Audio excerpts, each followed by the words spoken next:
if it's working there.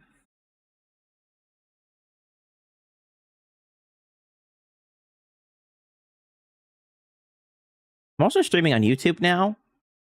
Waited until the ad was over so there wouldn't be any interruptions to YouTube because they don't even know what the ads are. Ad systems are different on YouTube. On Twitch, they're much more malleable. And I know when they're going to happen. I get a warning. The starting screen has me feeling lost. We shouldn't be lost anymore because we're about to go to a black screen. I know. I know. Where's the game, MrFearless? I hear you all screaming. Where's the game? Well, actually, I wanted to show something else off today, other than game. I don't know. I know. Sacrilegious. Especially since my stream title and all the details about the stream imply a video game. But there's something really cool I want to show you guys. And you have to forgive me if this doesn't work the way I want it to, but we'll try. We'll try. So we're to go like... We'll see if this works, if I'm going to regret this or not. Like this. And this is my Discord. And yes, it is red. Of course it's red. I want to show something off. So here is the cheese cam. I know it says cheese cam up here and it's kind of hard to read because I'm dark mode in Discord. But it does say cheese cam there. And we got our little recording dot to show we're live. And this is my Discord. Right? I think the bot shared the Discord link a little bit earlier, but if you want, I can share it again in both YouTube and Twitch. And one of the things I wanted to show off here is that in the Discord, one of the channels on the left here is fan art. I lovingly call it my fart channel. You know, it's F-art, our fart channel. And here, over the many years of me streaming, you could find all the fan art that's been made for me. And some of it is actually really quite funny. Right? Look at all this. MassBrain is a master artist. He's made a bunch of the emojis for the channel. You can see we got a pirate one, we got a little crown one, right? Dear Sage originally made a Fearless skin a long time ago, and I asked her to bring it back. Here's some of my more emojis, right? You can go back years and years and years to explore all the different fan art that's been made for me, by me. No, I guess not by me. I didn't make any of it. I can't take credit for any of the art that's been made. And I want to show the last two pieces of fan art on stream here from Gulia, who just recently joined the Discord and asked me if they could create fan art. And I want to make it expressly clear that I'm happy to receive fan art of all kinds and calibers. I used to receive it on Twitter, and then I would add it to this list. I have a fart folder on my desktop just to save all the fan art, so none of it's lost over the years. But if you do want to make fan art and you want me to see it, the best way to do it is in my Discord. So post it here. Right? So, just yesterday, this lovely piece of fan art, I think this has been cut out. Look at that. You got some scissors and you cut this out. That's gorgeous. I love this. With a little cheese and crazy red-orange hair. I think it's my favorite piece that we've had in quite a long time. And then we had a new one today. I mean, look at this. I got some jeans on, I think. I got a cool little sweater. I actually have a sweater like this, not in real life. Well, I have red sweaters in real life. My whole wardrobe is red if you ever saw me in real life. But this in particular, I have a skin for this in Minecraft. So I really love this one too. So I'd like to thank you, Gulia, for your wonderful fan art. And maybe if there's more of it in the future, I will do future shout outs for all the wonderful art that's been made for me over the years. I know there is someone that likes to watch me on YouTube.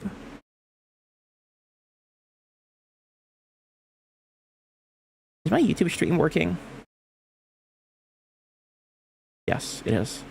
I know there's someone that watches me on YouTube that posted this here last year, right?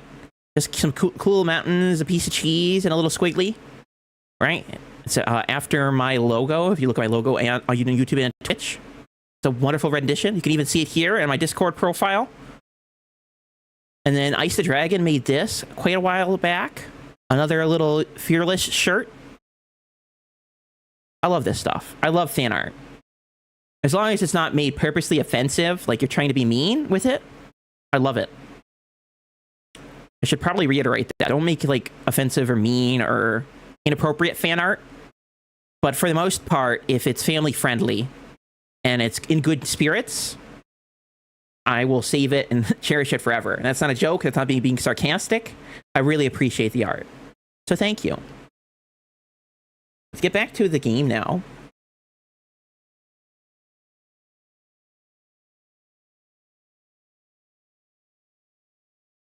Very cheesy. Cheesy indeed. The cheesier, the better, right? I was in full screen mode, so it kicked me out when I switched to looking at the fan art.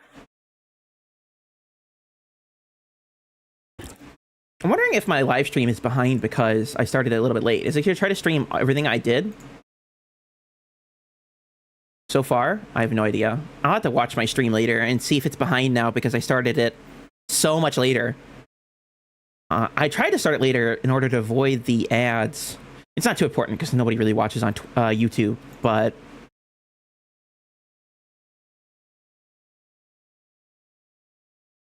I did it again. I need to close all these things in my background. Get out of here, get out of here. Don't... No, go away.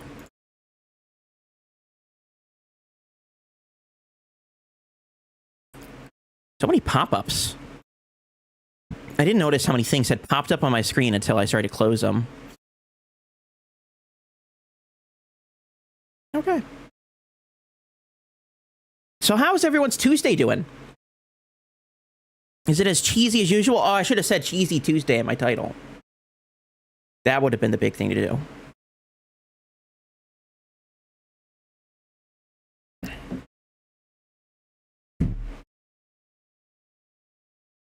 Mickey! How are you doing today? I don't know if I have any moderators here, but I can give you a shout out myself. I'm a big boy. I can type the commands sometimes. Let's go. Shout out at Motown Mickey. Mickey was live earlier, and you were almost right. You said way earlier that you might be streaming until I go live later that evening. And you stopped right after I got off work. So I barely had time to go get some more coffee and fill up on water and decompress a little bit before you ended your stream. Think you never necessary? It's always necessary to shout out so many amazing people. Mickey and I are like twinsies. We stream on the same days. So, you know, maybe one of these days, one of us will... maybe I'll start early enough and you'll go late enough that we can raid into each other. I think that'd be kind of funny. But today was not that day.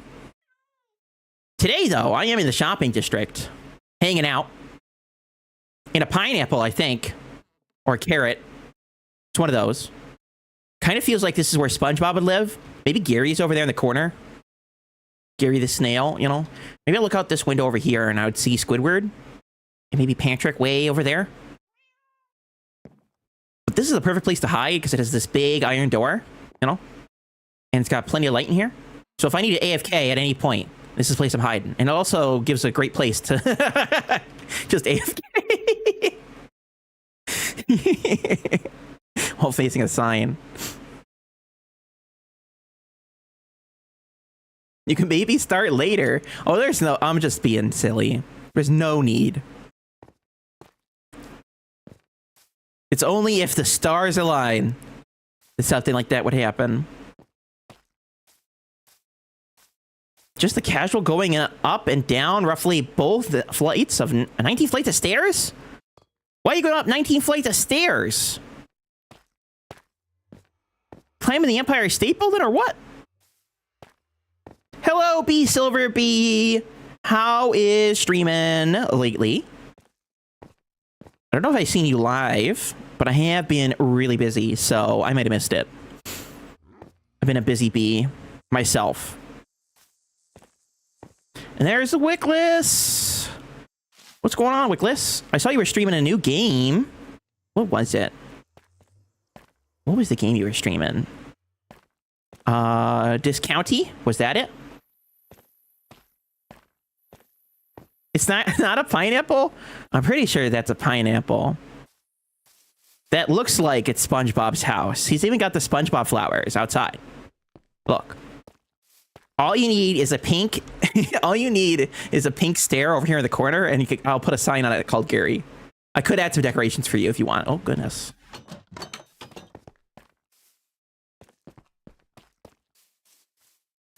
Weren't you ill? Yeah, last Tuesday I was not feeling so good. And my mother has not been feeling good either lately. She fell when we were on a trip about a month ago, and she's been not doing so good. She is wheelchair bound, and I'll be taking her to the doctor's on Monday to see if we could do anything about it. She's been in a lot of pain lately, so I've been sick, I've been busy, I work full-time on top of all that, you know. I've been a busy boy. Is your class Hogwarts? Why do you have to go up 19 flights of stairs? Is that where you go to school? You go to school at Hogwarts? Discord, yes. And I like to, again, reiterate, if you have fan art, there's a place in my Discord for it. You might have to be the proper level to post it because, you know, trolls have to ruin all the fun for everyone else. But I love fan art. Lurk for some mother-daughter time. See ya, dragon. Hopefully the lurk monster doesn't hold you hostage for too long. I was looking around shopping district, and actually, other than the pineapple, I noticed that we had this wonderful pineapple. I noticed we had this wonderful shop up here. Looks like it's built by Gaz. It's even got a dude out front, you know? I could give him a high five. Wait, hold on. I could give him a high five. Right? See that? And then, we go inside. I don't know what it sells. I was not paying attention. I'm more interested in the architecture of buildings rather than what they sell. I have a formal complaint to lodge because I go all the way up here. All the way up here. Oh, where? It continues. Yeah, over here in the corner. And it says, access to Bart the Ghast. Take him for a spin. He loves to get out and about, okay? Bart the Ghast. But I look out here and I don't see a single member of the Simpsons family. I'm really looking too. I don't see Bart. I don't see Lisa. I don't see Homer. What's the mom's name? Marge. I don't see Marge. I especially don't see Bart. There's no sign over here that says eat my shorts. Right? We're Bartless. And I'm Mr. Fearless, not Mr. Bartless. So I'm really sad I don't get to ride Bart around. Where's Bart, guys? What happened? And then over here it says access to the airship dock. Airship? I want to go on an airship. You know, I've been on water ships before. Never an airship. And I go up here all excited, and I look. And I'm like, the gap must be pretty big here. It did say mind the gap, right? Must be pretty big, because I don't see it over here. Maybe it's going around town, right? Maybe it's going around town. Gaz did do a good job. I love the architecture of this building. Being serious for a moment, rather than silly. I love the use of these blocks here. These, I think, are tough. These are chiseled tough blocks. And look at the gorgeous tops on these blocks. This is great for a floor or something. And the side is wonderful, too. I mean, look at that. Very Greek. You've been to the Lobster Museum. Why do we got a Lobster Museum? I have not. I want to see lobsters. Is that what was over there? Did the lobster eat the airship? Did the lobster eat Bart? I think when he's back from work, he will build it. But I don't know how long he is away. Oh, it's fine. I'll be there when he finally does build it. I was just being silly. A little bit of a goofball. Exit only.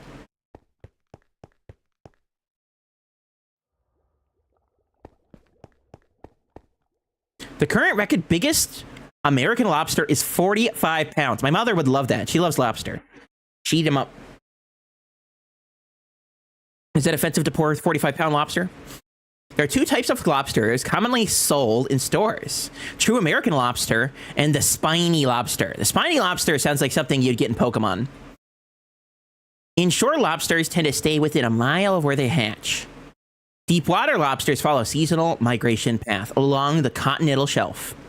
That must be a really big shelf. Think how many books you could fit on that shelf.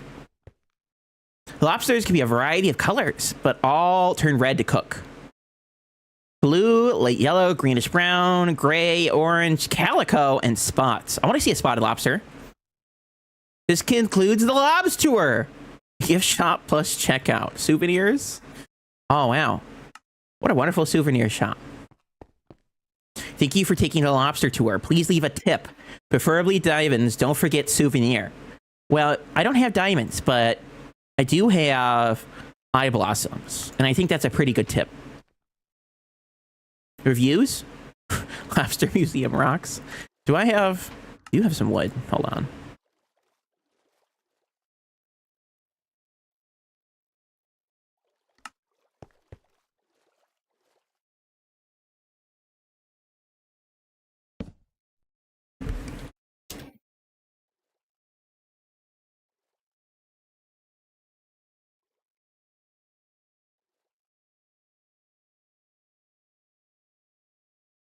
Font in and tall shelf.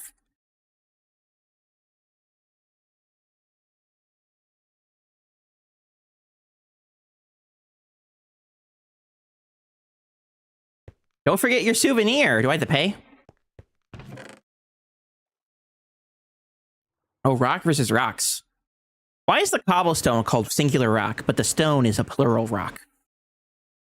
I thought I had to pay. There was diamond here. What do you guys think? Should I take rocks or rock? I rock. But this place rocks, so...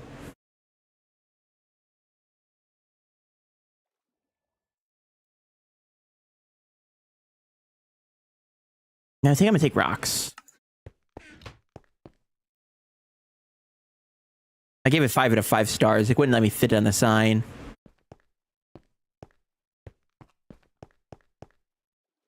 Thank you for coming. Well, thank you for building. You didn't notice that? You made it while you're sleeping. Why does the shore have walls? Why do we want to keep the lobsters out? Are we afraid they will invade? Are they that dangerous? Oh, it's even on the little shelf. Drown prevention. So it's not lobster protection, it's drown protection. I understand now. Bart was there the other day. Did Bart get abducted? I think the lobster ate Bart. Or maybe this ate Bart in the giant pot. I think there was a other giant animal in the black market down here.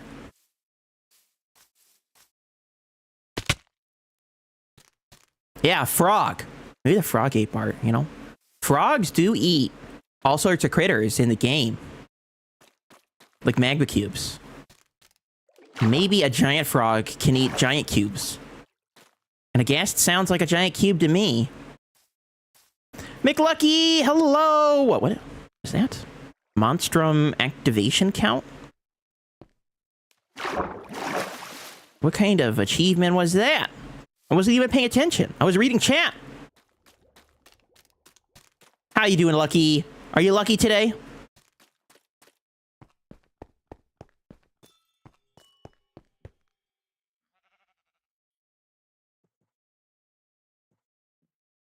I am always. That's good news.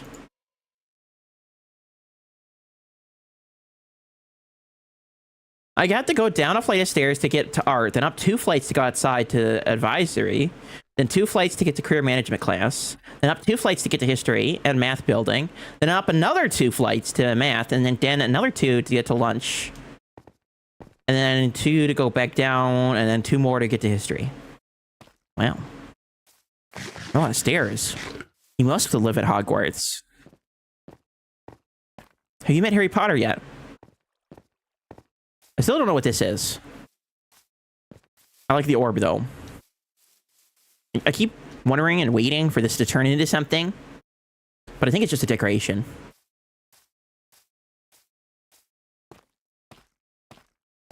Shopping district is coming along beautifully, though.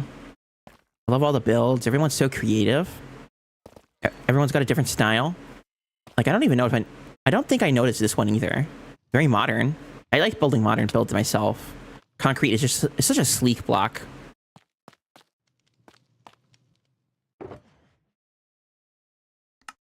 Eye blossoms.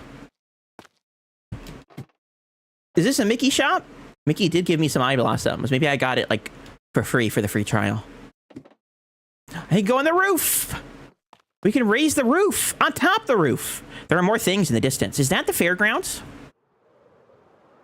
Or is that still shopping? I didn't know it continues way over here. We got a rocket. I love this rocket. I've been playing another creative type game lately, Space Engineers. I've always wanted to play it, and I finally bought it a couple months ago. And I was building something sort of like this as one of my spaceships. So I do really love the aesthetic of the classic rocket, yeah? What is this? Oh, it's a rocket shop. Wait, cheese? Moon cheese! Moon cheese!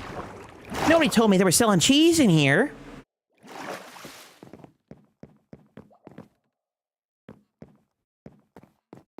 Blocks of moon cheese! 3 stacks for a diamond? That sounds like a steal to me. What do you think? Grommet? Wallace and Grommet? Okay, it makes sense. Gotta buy some moon cheese! Look, it even says cheese stone, right? With 3 stacks? Yeah.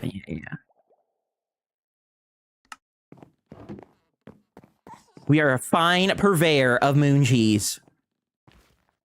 Only your finest moon cheese, please.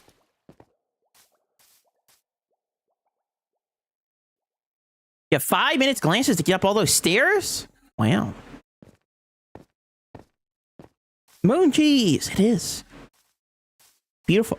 We got some art over here, I think. A nice little gear fountain. If Disco built this, I think this is the prettiest thing Disco has built yet, you know. She's really honing her skills over here with the steampunk aesthetic. Getting into the groove. I really love that, actually, with the round ones out front and the 2 in the middle, right? It's 2 interlocking gears, but they're on top of each other. You've even managed to fit some lodestones in there. We got some staircases. Steam power plant. Can I make some power?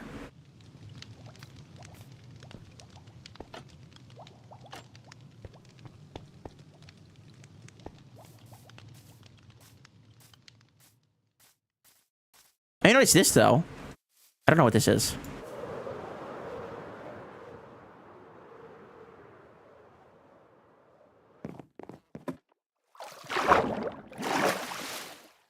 Chicken Jockey Fight Club? What? Gary! You know, I did say the word Gary earlier. I wasn't talking about you. I was talking about, Gary the Snail from SpongeBob. But maybe if I say Gary enough times, it'll summon you.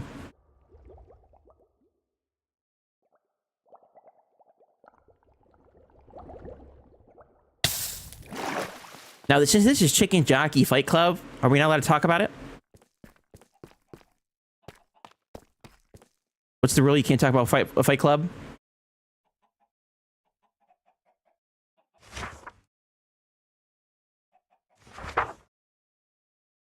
Meow? Why are we meowing today? Secrets? Secrets! I just don't feel like secrets. This feels like a mine shaft. Feels like the opposite of secrets, honestly.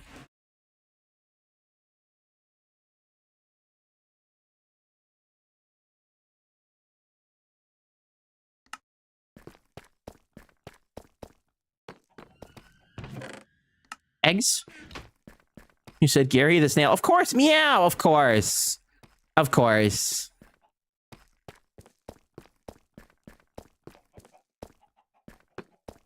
I don't think I was supposed to be down there. So what is the purpose?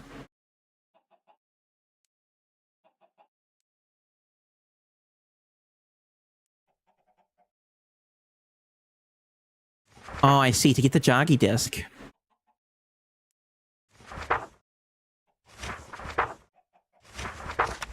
won't do this right now, but that's interesting. That's here. I'll keep it in mind. So you turn off the light, go in the room for a jockey to ride the chicken and kill it for the disc. Yeah, sounds like a lot of fun. Just not right now.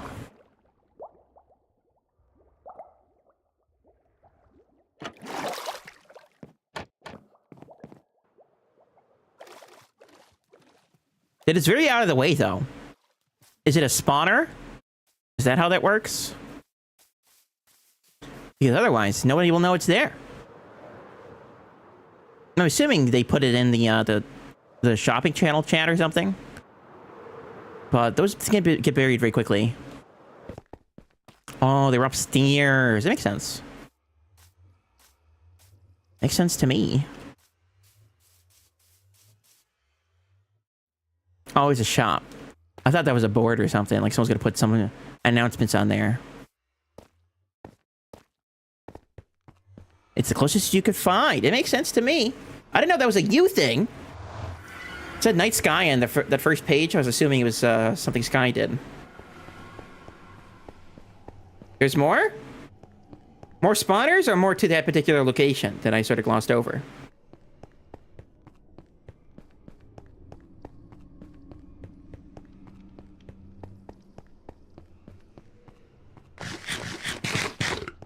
Did you see the trident in the water? No, I didn't see any of that. I missed everything.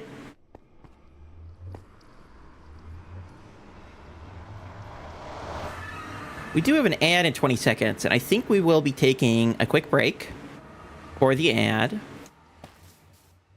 Feel free to get up and stretch your legs. Get some water. A little cheese to nibble on.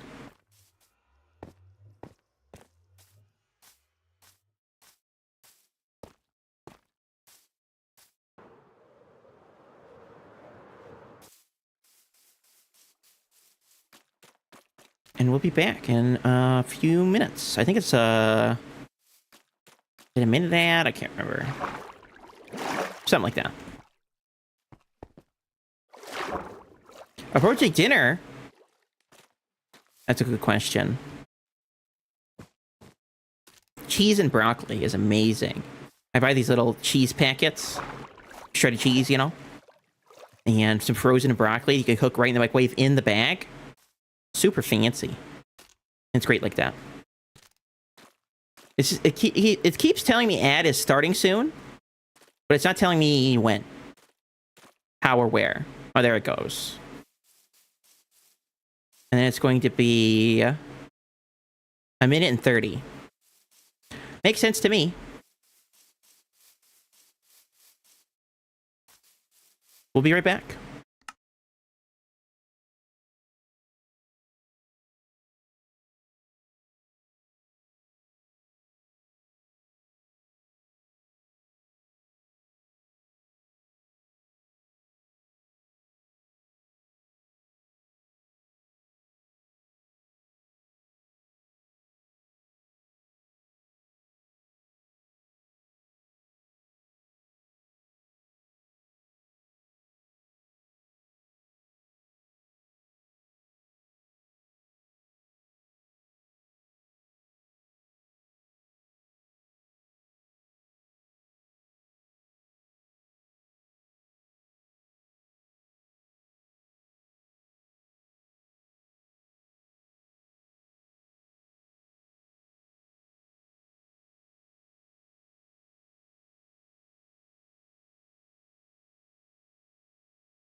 I'm so sorry, guys. My mic was not working. Thank you for resubscribing, Zero. I cannot believe it's 71 months. That doesn't even sound real. Unreal. I was going to say that I may want to do some calculus here on the Be Right Back screen versus how often I want it to happen and how long it's going to last. I did see Mike was doing that earlier and a couple other people. And it's like, that's a nifty idea. When the ads are playing, just don't talk. Crazy. I know, right? How you been doing, Zero? I still can't believe it. When I see that 71 number, I don't believe it. I think the numbers are wrong. I'm gonna have to go back and calculate, you know? I think someone's lying to me. Because you've been here forever. You're here long enough, and for enough resubs to have your own unique emoji next to your face, I think. If I created one. I might actually do it. For anyone who's crazy enough to get that far. Can't say, gotta run to visit a family member that has some medical problems, but wanted to pop by. I get it. My mother's been sick lately. I 100% get it.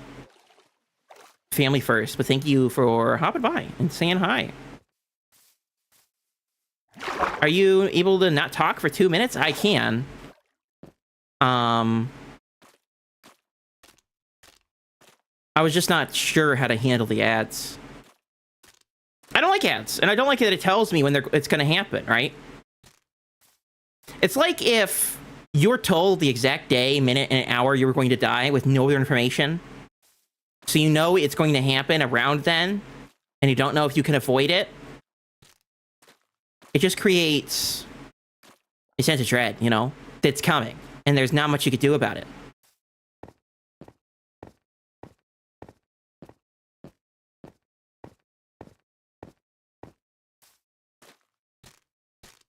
Here's a bit of a morbid question. What would you do if someone came up to you and told you the date and time of your death? For me personally, I wouldn't believe that they were telling the truth. I have been a denizen of the internet for practically my whole life, and the internet is full of people who would gasp, not tell the truth, or make stuff up. I know, it's crazy. The internet is a reflection of humanity, and humanity has a lot of quirkiness to it. Let's put it as kindly as possible. So, I probably wouldn't believe it. But assuming the information is credible, what would you do with it? Would you try to avoid it? Would you panic? Would it kind of suck, you know? Knowing when it's going to happen, that it's lingering over you?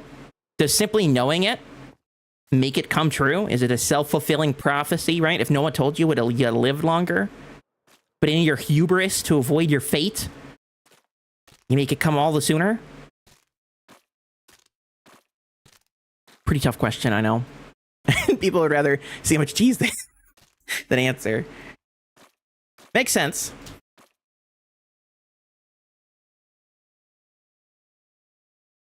No human could truly know that.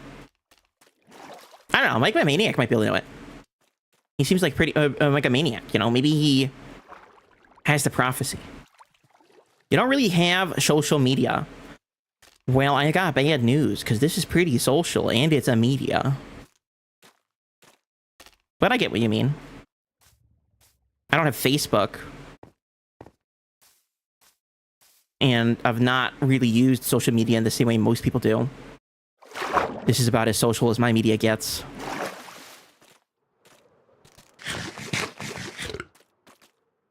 But you don't need to use social media like Twitter to see that people can be kind of unhinged.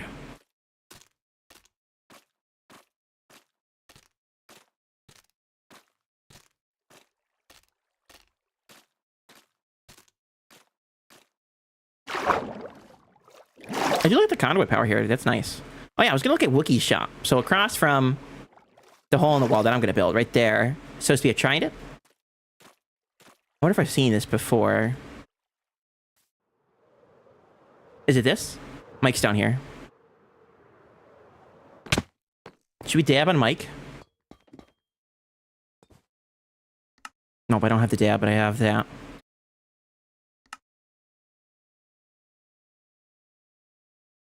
Where's my dab? There we go. Go ahead, the dab before he runs away. Voice crack!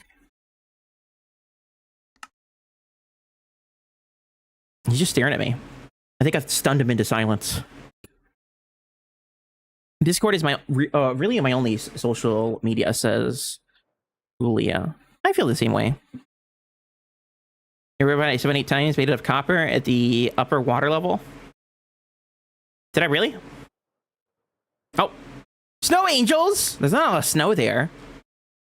Unless you're gonna make carpet angels, but that makes sense. Oh, have you ever, like, on a freshly laid carpet, have you ever laid on it, and changed the direction of the carpet?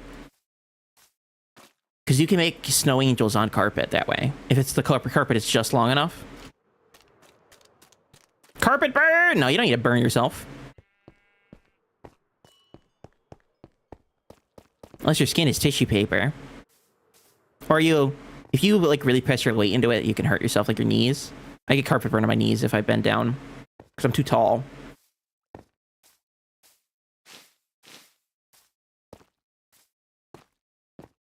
So up here, tried it. Ran by it 7-8 times.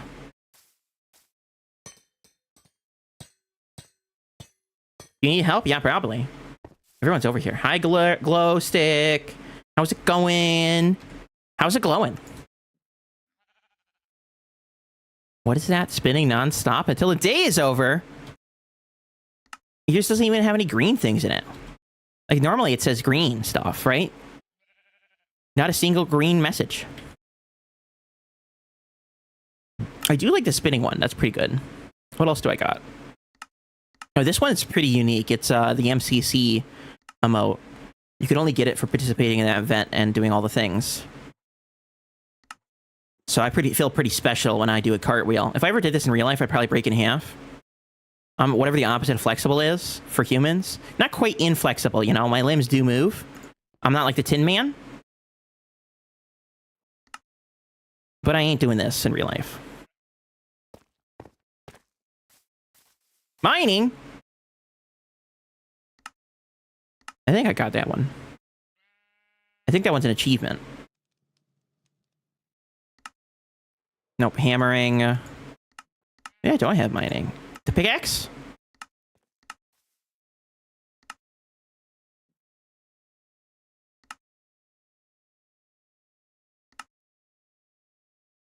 I had to hit it a couple times because it doesn't play the animation for me on my screen sometimes.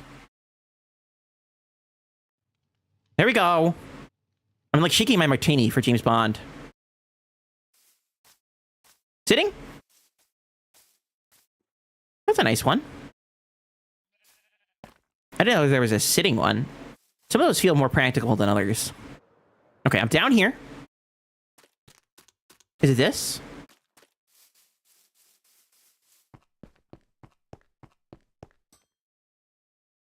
Poseidon's Locker by Wookie! Wookie, what you doing? You're wooking around town. At the speed of hair. Because Wookiees are covered in hair. There's something there. Coral blocks. I said corn block for a second.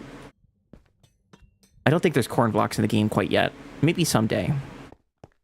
Maybe someday we'll have the corn we need. It's a very simple, sweet, simple and sweet shop. I like it.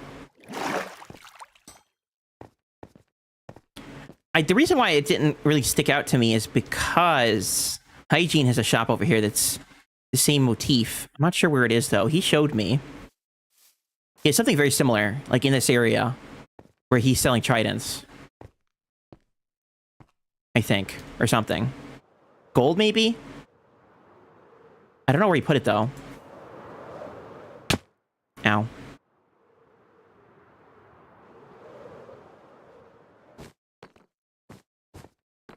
I have no idea where that shop is.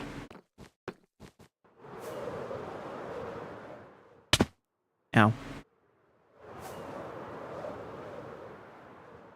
Somewhere.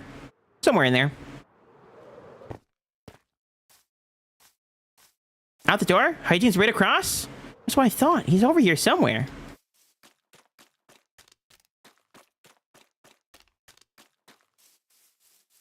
With a stream delay, it's impossible to give me directions. I'm too fast. So do you mean, like, way over here?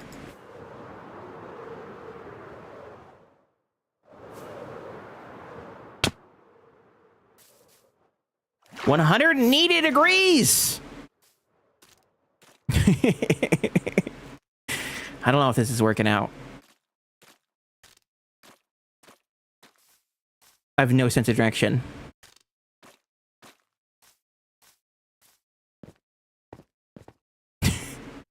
Are you laughing?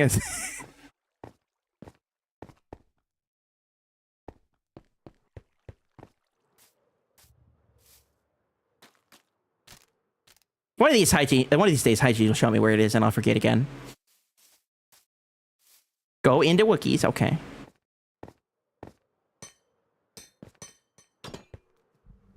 There it is! So Wookiee blocked us in! I knew it! Oh, there's a giant trident there. Where did that come from, guys? Who put that there? Did someone just build that while I was running around? Wookiee, you work so fast.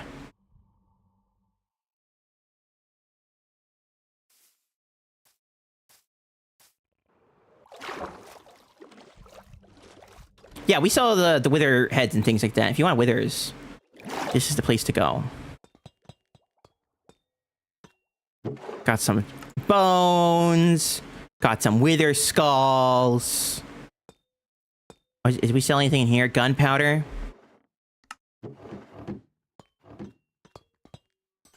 Yeah, it's totally... Oops.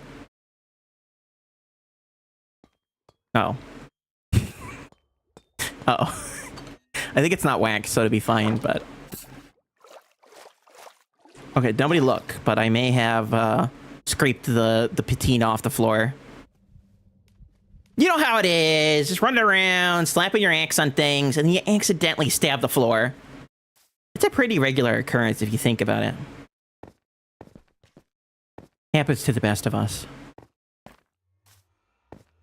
Cool beans! Well, we looked at the shopping district. I bought some cheese stone, and I think that was worth it in the end, you know. All the cheese, all the time.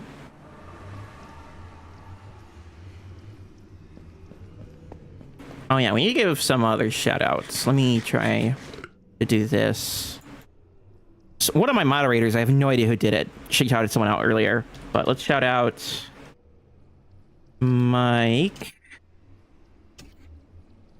Oh, never mind. Someone's doing it. I don't know. Is that Bird? It's gotta be Bird. Bird's the only one sneaky enough.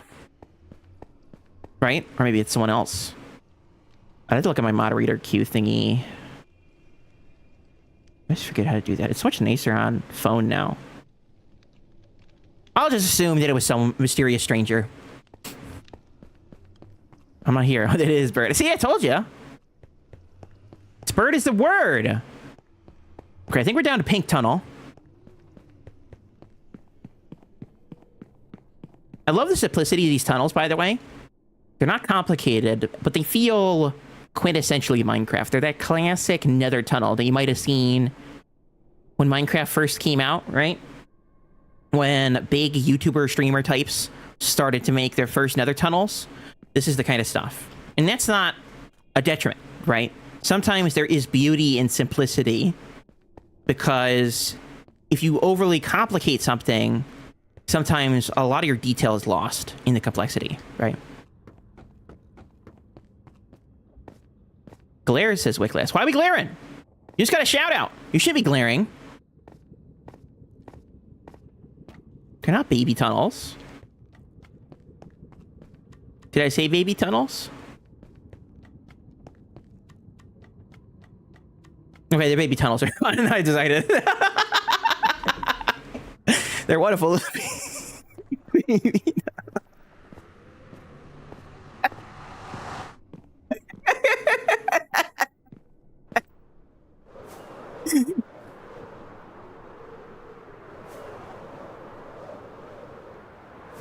Baby. I didn't even realize I said baby tunnels, by the way. That wasn't even me trying to be silly.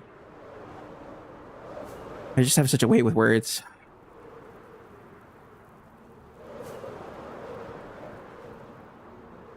This one looks like Neapolitan ice cream. Does that look like Neapolitan ice cream to anyone else?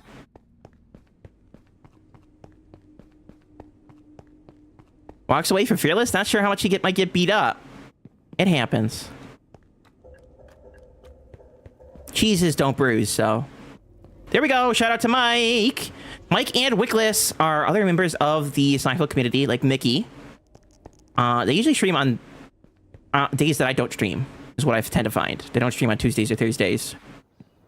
And that's how I sort of think about everything. Yep, this is my tunnel.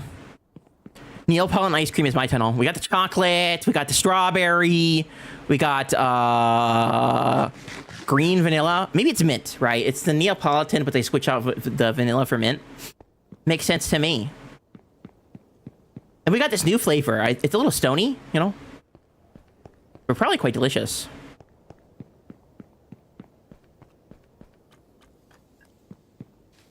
I got more mint over here. I'm definitely not Mr. Mintless.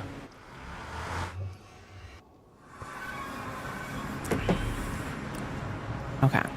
Let's not get trapped in the nether tunnel for all eternity.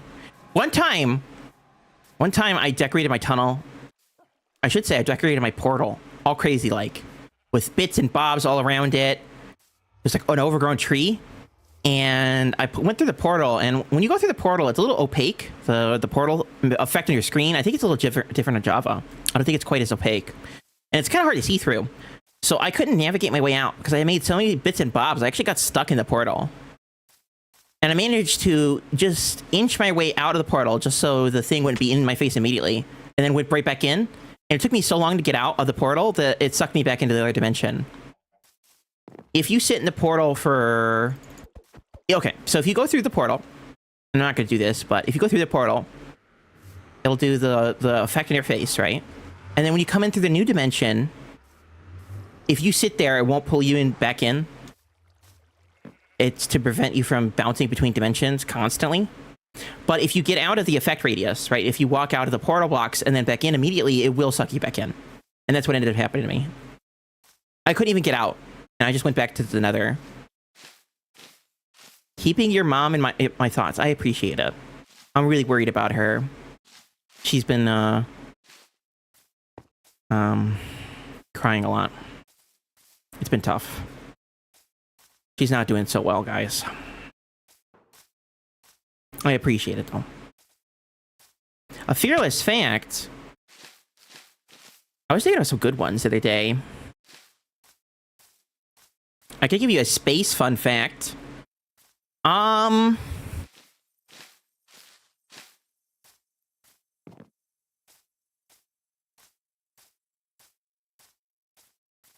Space fun facts are my favorite. And this one's my favorite.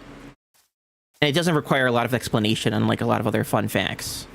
So, about 100 years ago, Albert Einstein and a bunch of very smart people were working on some calculations. And they discovered some very important calculations on how to do with gravity. Right? Long story short, someone went into those calculations and they put in a bunch of zeros, and out came these very strange things called singularities, where gravity is infinite and all of space itself is constricted into a single point, the singularity. And for a long time, these things were not believed to be real, right? It's just an error in the calculations. There's nothing real to be garnered from it. But a lot of theories came out of this regarding things called black holes and white holes. A black hole is something that pulls everything towards it.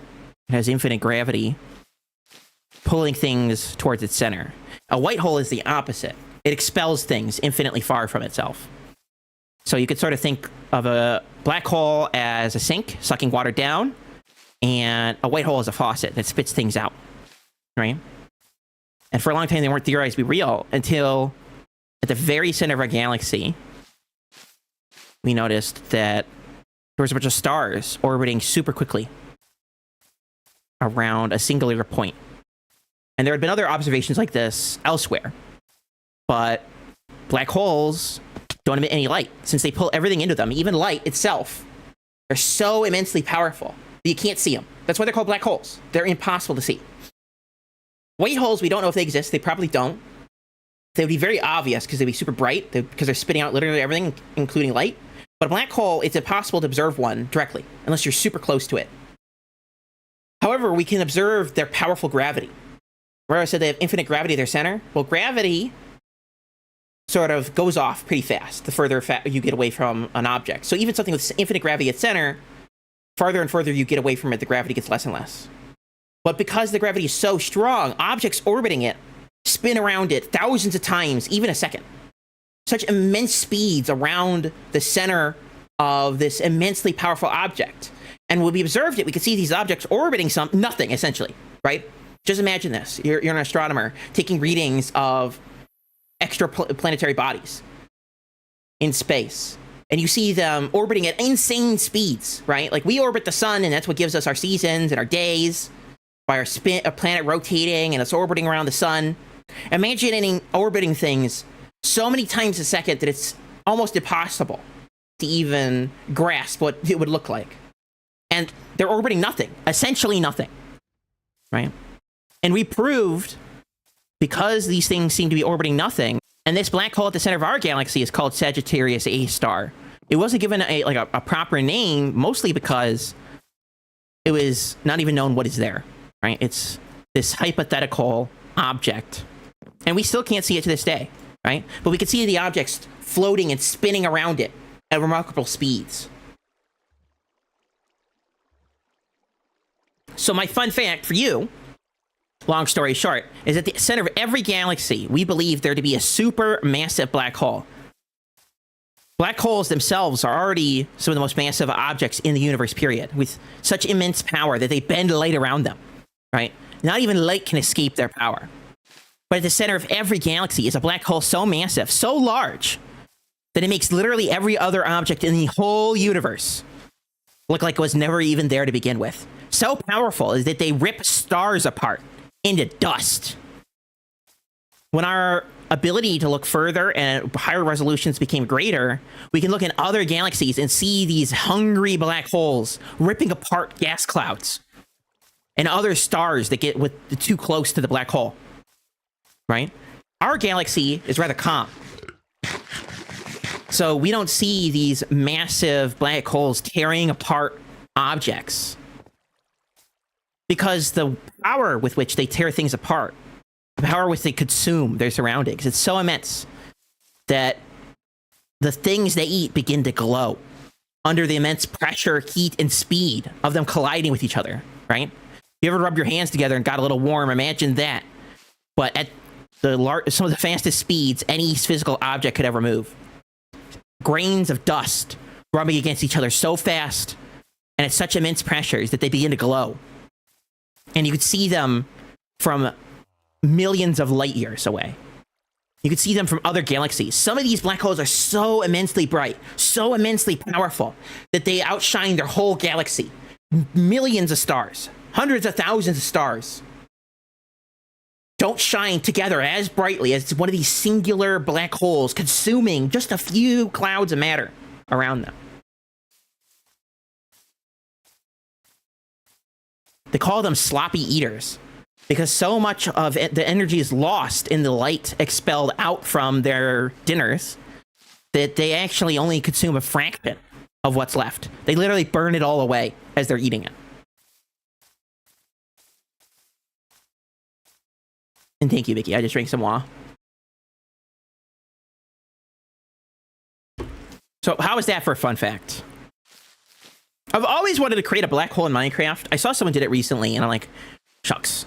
Someone beat me to the punch. But they're such awe-inspiring objects, right? The most powerful, most dangerous objects in the universe. Let's clear my inventory, and let's begin working on my house. Why don't we? Did we have any other redeems today? We got a fearless fact. If anyone wants more facts, I'll try to keep it to space facts today. How does that sound? I think that could be fun.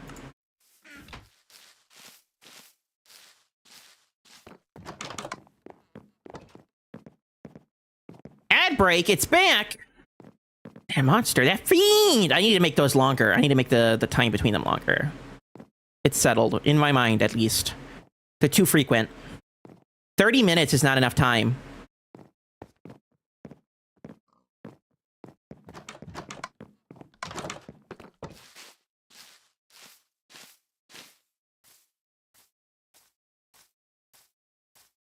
Hello, Sköll.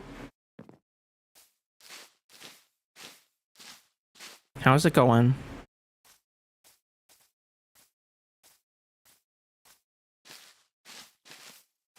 Should I do the be right back scream? Should I do the be right back screen for this particular ad break? Or should I keep yapping through it? I don't know. I think it'll be about on a minute and 30, like the last one was. You've risen from a nap! I should have took a nap today. I had a very busy day at work, though, so... No, I took my last break about 30 minutes ago. Because that was the last ad break. Gary with the walk-on!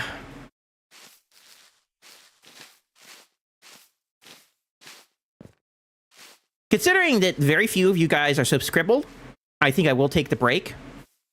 There we go. Gary is an excellent streamer, by the way. If you haven't already, go check him out. He doesn't stream all that often, but he plays lots of fun games. Like the classics, like Mass Effect.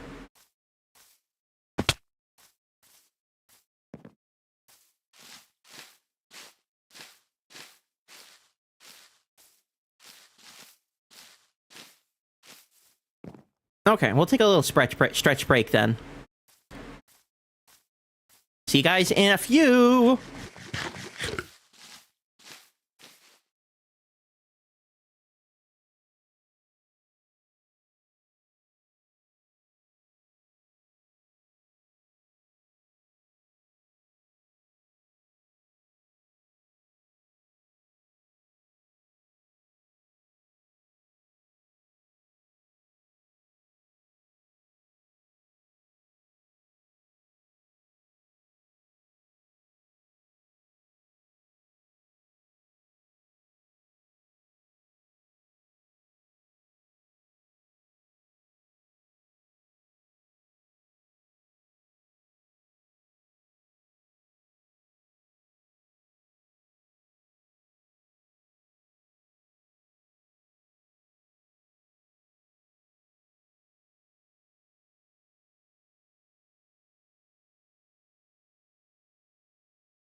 Oh, resubscribbled! Return of the Skull for 41 months. No, I know. I was just looking at my phone, actually didn't walk away. I know. No! You gotta play the Darth Vader no one. That was so overdramatic in episode 3. Speaking of Darth Vader screaming no while falling to his knees. He's probably the most enthusiastic for anything Darth Vader ever was since after he became Anakin, and it may be the most energetic thing he ever did in his whole life, even when he was Anakin Skywalker. Kitten Katsuni! Hello!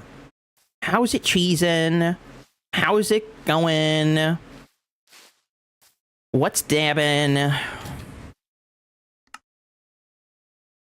Might have just stabbed myself in the head with my my ankh.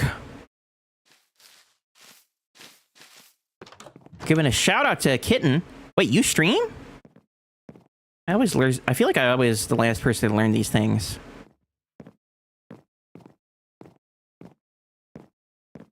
Did you even stretch? I turned my head from left to right. Does that count as a stretch?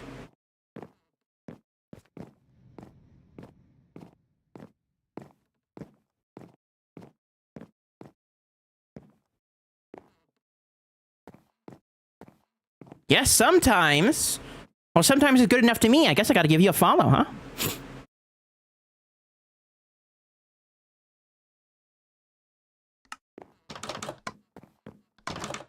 Today, we're gonna be working on my house.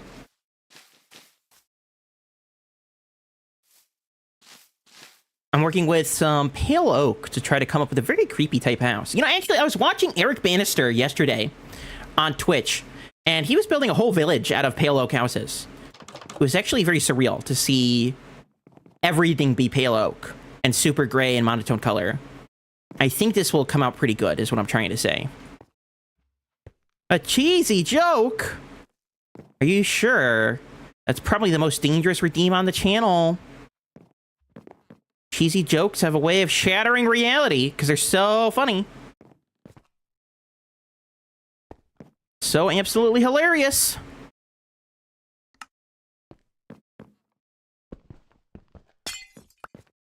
Welcome to the Fearless family, Kitten. Would you rather be calling me, it feels awkward to call you Kitten. Can I call you Kitsune? Because I'm guessing that's how you say the rest of your name. And if I said it wrong, you gotta let me know. I said someone's name in real life wrong the other day, and I felt really bad. And then I did it again, and I felt even worse. After they told me how to pronounce it correctly, an hour later, I said their name wrong again.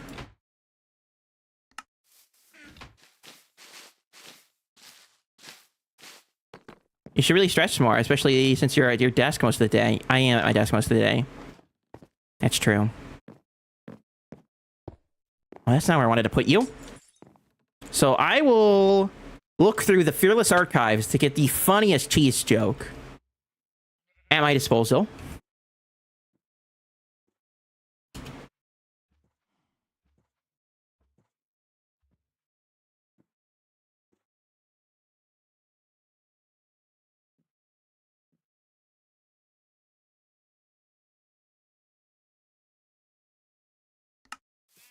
What did the Greek cheese say to console his friend? What did the Greek cheese say to console his friend?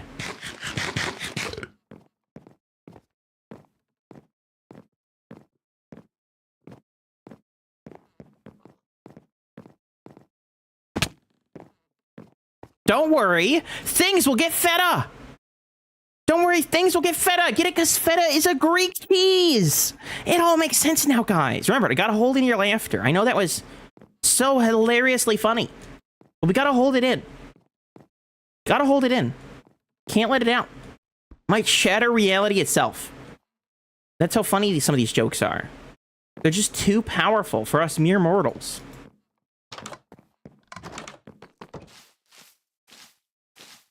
Okay, let me grab some pale oak wood. Come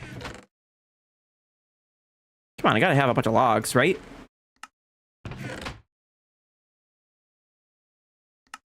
See? Someone laughed.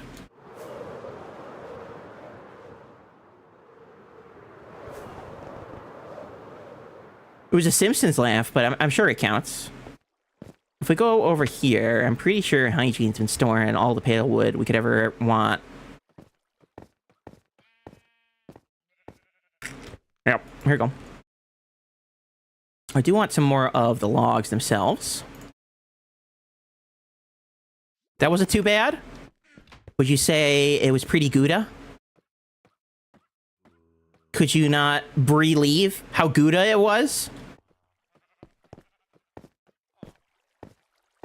You're done with the homework. Good. Nice. Homework always comes first. Have you ever thought about a standing desk or maybe an adjustable one? Well, I did buy a new desk, a new-ish desk for my birthday. So, it's coming up on about a year old now. And I don't know if there's enough room for a standing desk.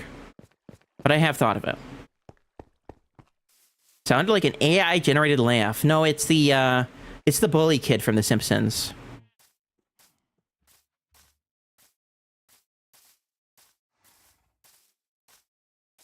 You don't like doing work at home, says Bird? Bird, you're gonna get him in trouble. You gonna do homework before you run? I don't think it could have been any more Gouda. I agree. Some things are just too Gouda to be true.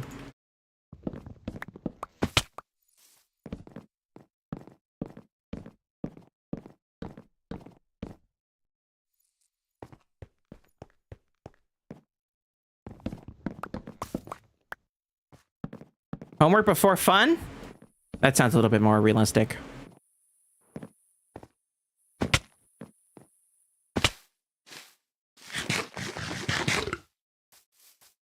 I haven't decided. Oh, goodness.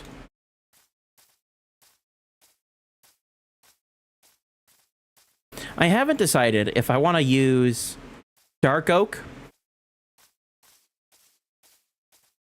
or the pale oak for the pillars going around the house. I could make these pillars around the porch a different color, keeping them with the dark oak theme since it matches this. Not the dark oak. The pale oak theme. Since it matches really nicely with the deep slate tiles. But over here, we could swap out for something else.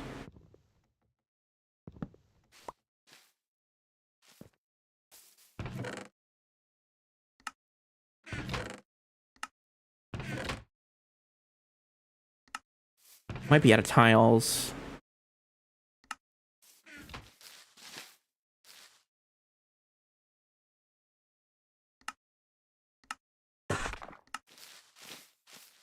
Oh, I didn't want tiles. I wanted the bricks, of course. I'll be using tiles for the roof, so it's not a waste. And for these bits here.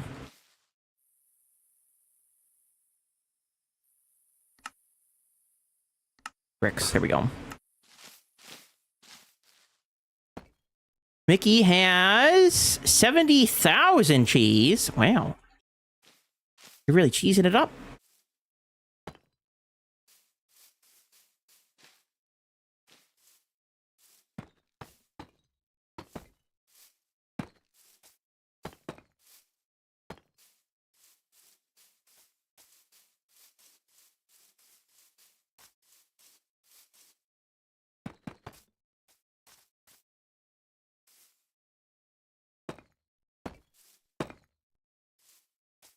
That is a lot of cheese. Think about all you could do with the cheese. So what I want to do here is add a little bit of foundation underneath the house. Something a little like this. And we'll take it down lower, and we'll also get rid of the grass so it doesn't impede on our beautiful little foundation here.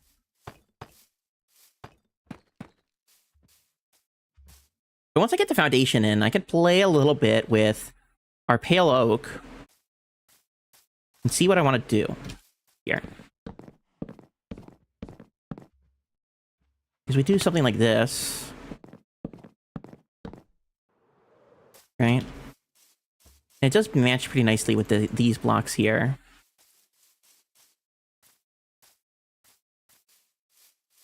A little bit of gray does go a long way.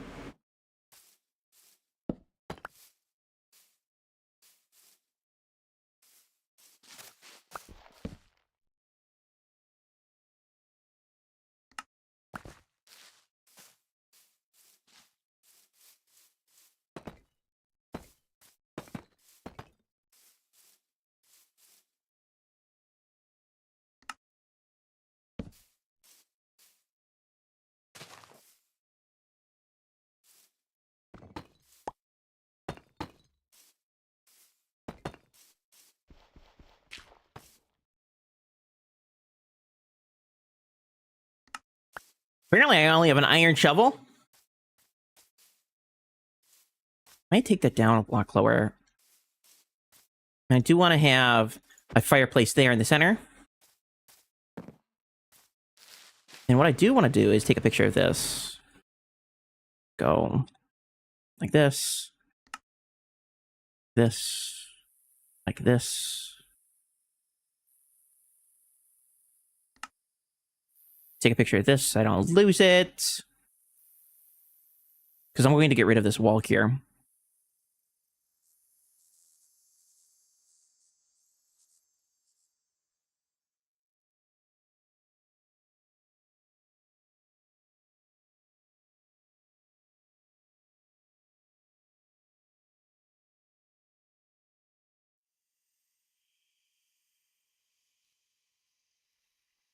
There we go. Oh, people did a hunt. Let's see.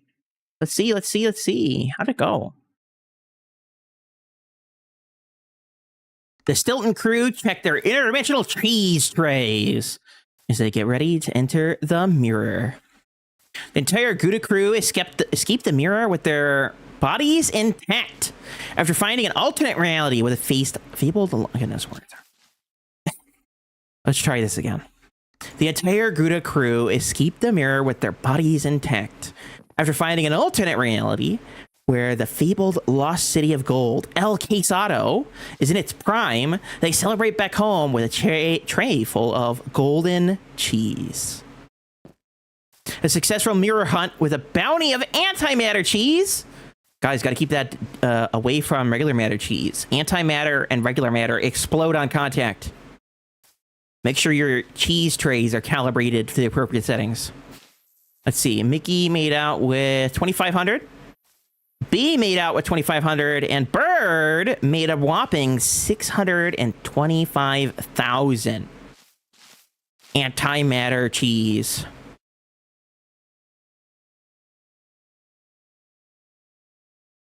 Acacia to the pillars. We can try Acacia. I do have some cha-cha-cha.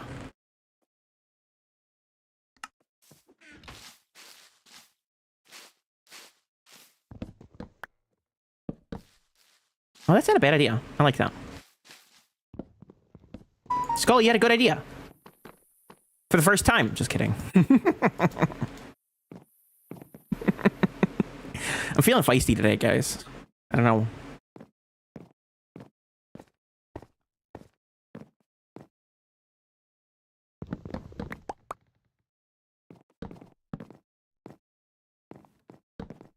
There we go.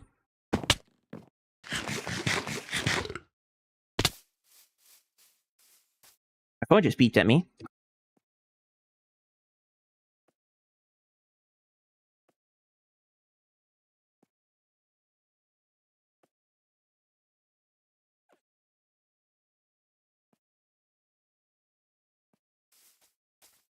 You take the punches today? You're too tired? I was pretty tired earlier. Hug, Sköll? There we go. Getting some hugs.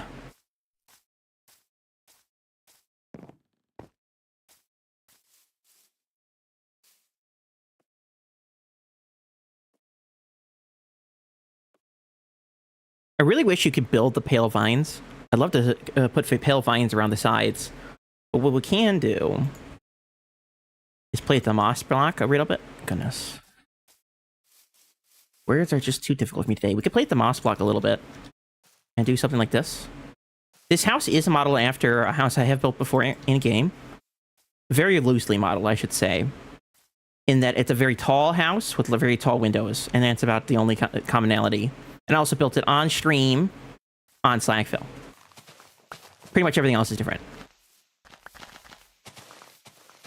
But on that house that I originally built, I had regular vines crawling up the side like this. And even though we don't have the proper vine block, we do have these.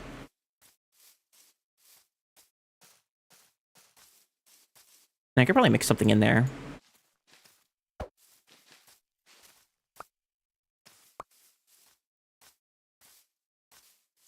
Then we could have those wrap around the house. I'm going to put a fireplace here. I'm just not sure what block I want to make the fireplace out of yet. What other type of deep slate do we have?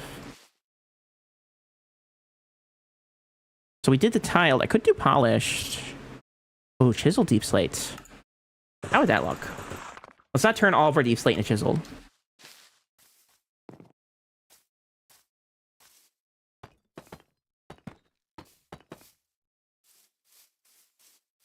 Is that too similar to the other deep slate blocks? We could go stone.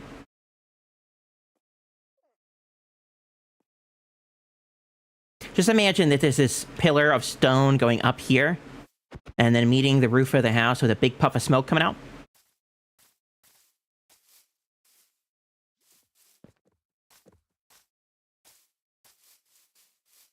Just not realizing the windows are going to be really close to it. I think it'll work out, but...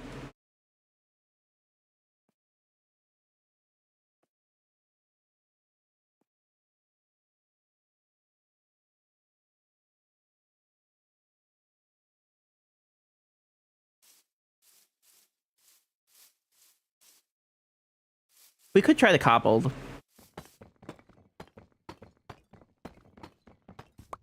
The problem isn't just texture, it's color. And cobbled deep slate is a different color than the other ones. And I'm using color in the most loosest sense of the word, as in it's something you would visually identify as different immediately. Blackstone, of course. I'll have to hit up Mike and say it's time to hit that bastion here soon. He did say he'll do it with me, right? We do coal blocks. We do have a lot of that.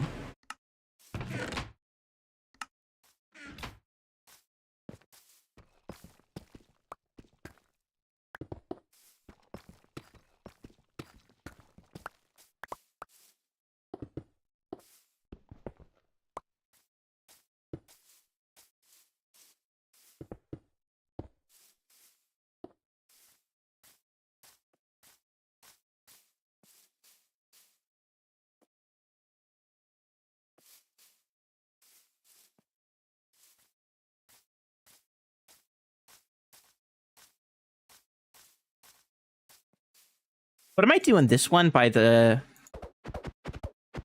dining room, I might do a wraparound porch to there. Sort of like we have on the other corner.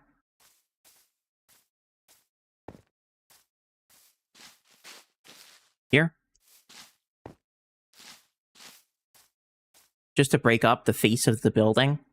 Because this looks very similar to this.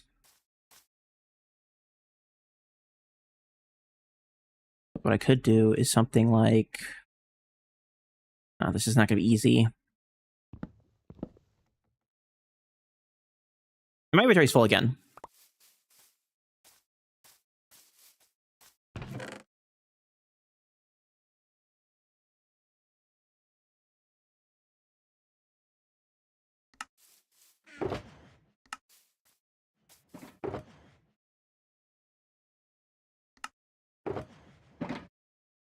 Here we go. Here's the blackstone.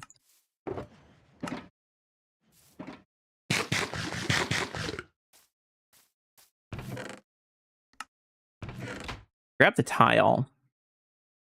Here we go.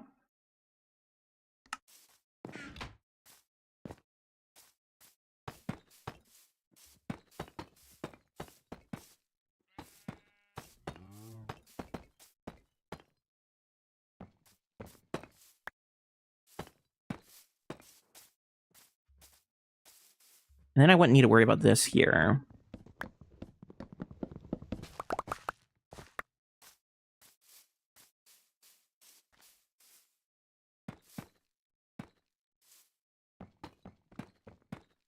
Yeah, let's do block of...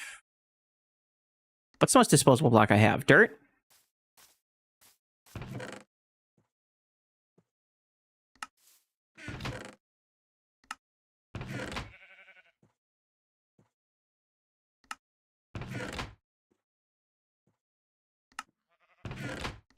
I'll tell you when the most disposable block we have is. It's bones. So we're going to do something a little funky here. We're going to place this as a holding block, just so I can place other blocks against it, like this. And then I want to make some stairs of deep slate tiles. And what I'm going to do, is try to recreate this porch here on that side. I want to break up the face of it a little bit and make it a little more interesting. It may be too much for this side of the building. But we'll just test it here.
Mix of black lime, black thyme, and blackstone bricks.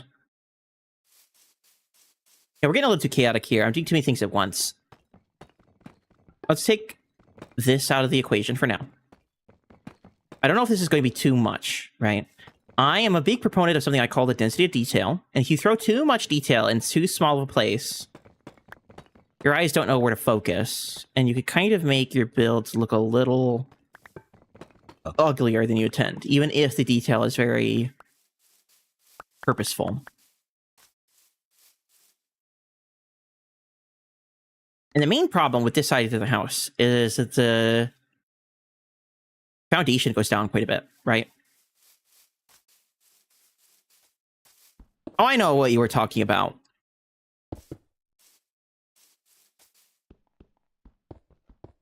That's why I deleted that stuff. So I could go back to the chimney.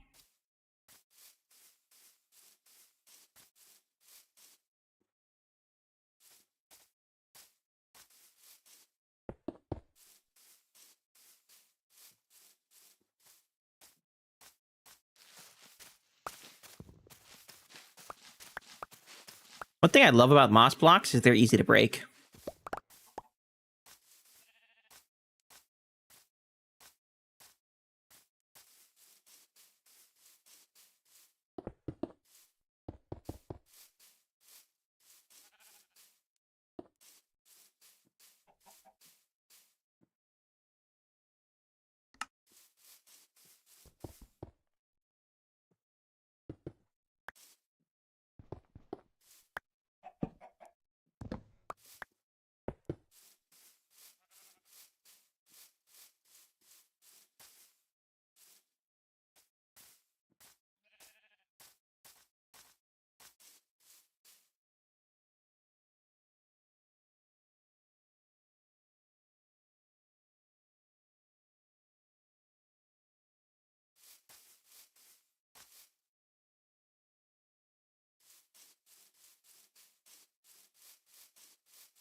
What I might want to do with this whole area is raise it up here just a little bit, maybe 1 or 2 blocks.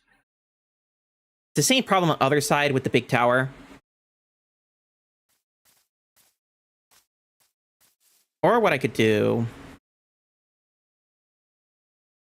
I don't know if that's going to work either. Those are the windows, right? That's actually the floor level right there. So my primary concern with the floor level is the windows feel like they're too high up off the ground. We might be able to make it work by making this area feel more imposing, right? Like the windows are so far above us because the area is so evil. I don't know. But I'm just not feeling it with the space we have compared to this side, where I feel it looks more natural, more controlled. Right? That's the floor level right there. This is our foundation level.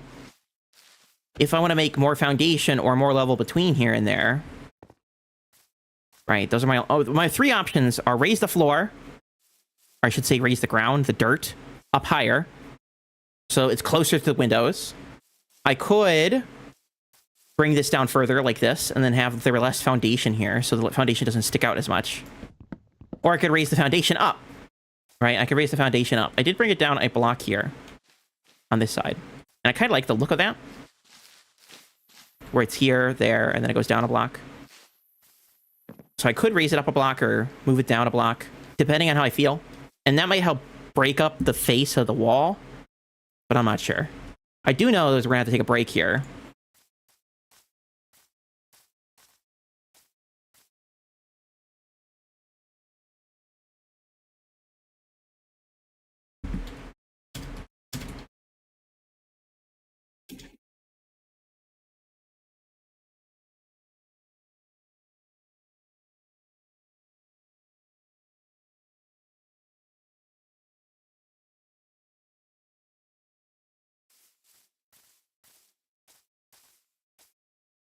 Yep. Break time.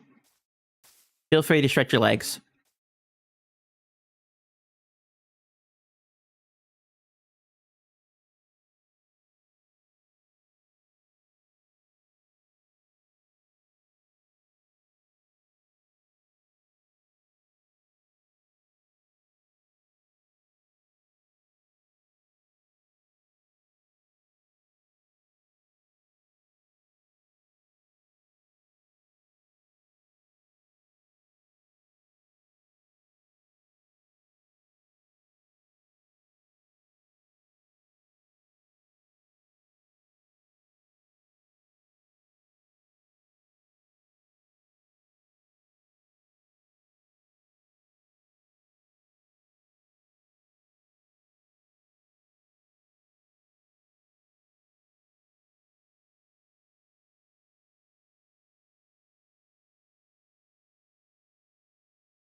Yes. I was muted. I hate these ad breaks. I'm not getting used to it. I double mute myself, and then when I unmute myself, it doesn't fully unmute myself. I needed to tear this out. I apologize. This is literally the third time I've done that today. Yeah, I was oddly quiet, I know. I was pretty quiet before the ad break, though, so not entirely unprecedented. But I want to sue Praetor. Where's Goob at? What's the name of the Goob lawyers? I need their number. Is it the Goob? Goob and Associates?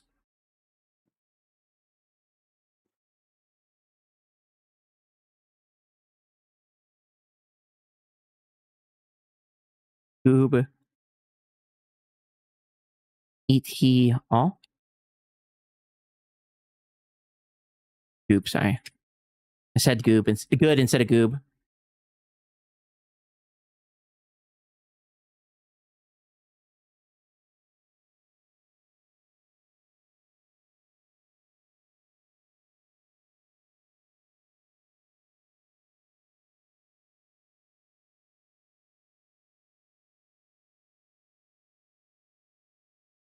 Gooberoonie. Goob or Oni and peas.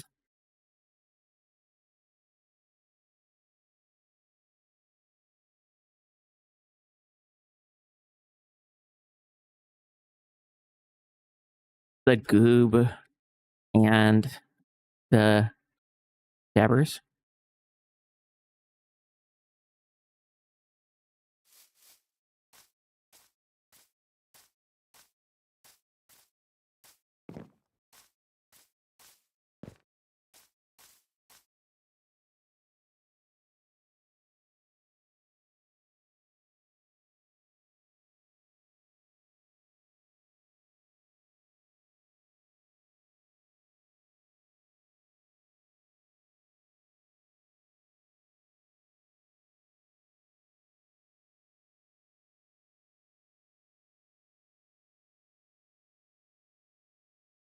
Whatayoudoing.com?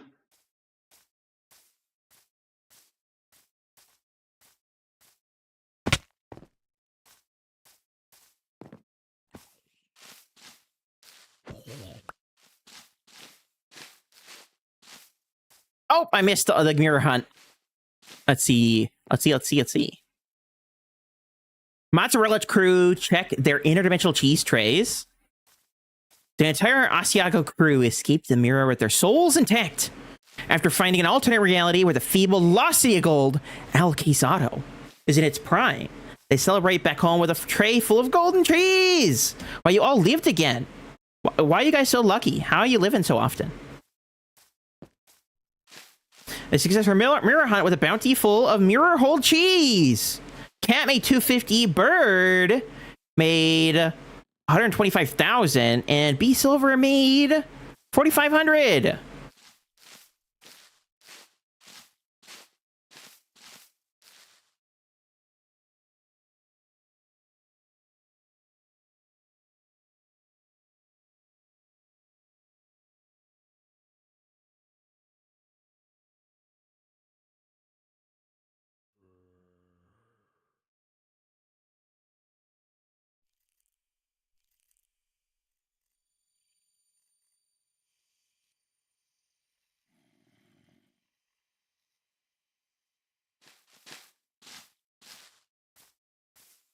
Trying to get some food. What are you eating? Okay, I'm getting rid of this. There's too many angry things crawling on it.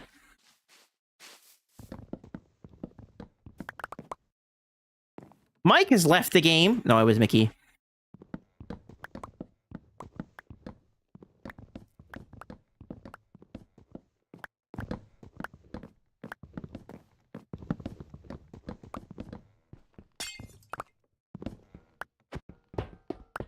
Mickey rejoined the game.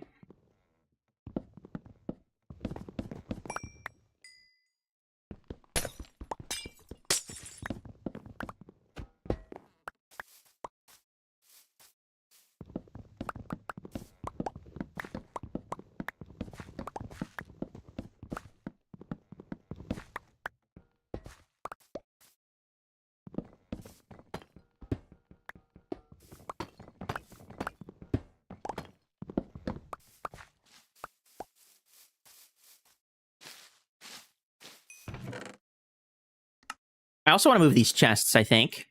It's nice having them right here, but they're kind of in the way.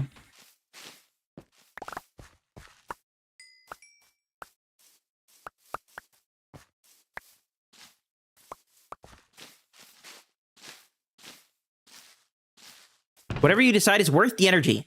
Well, isn't it energy to begin with? Because you're eating, right? It's giving you the energy you need. I recommend cheese.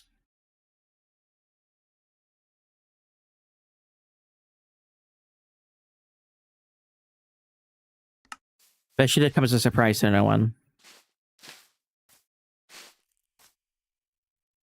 Maybe a surprise to everyone. Maybe everyone's shocked. Absolutely flabbergasted that I would mention cheese.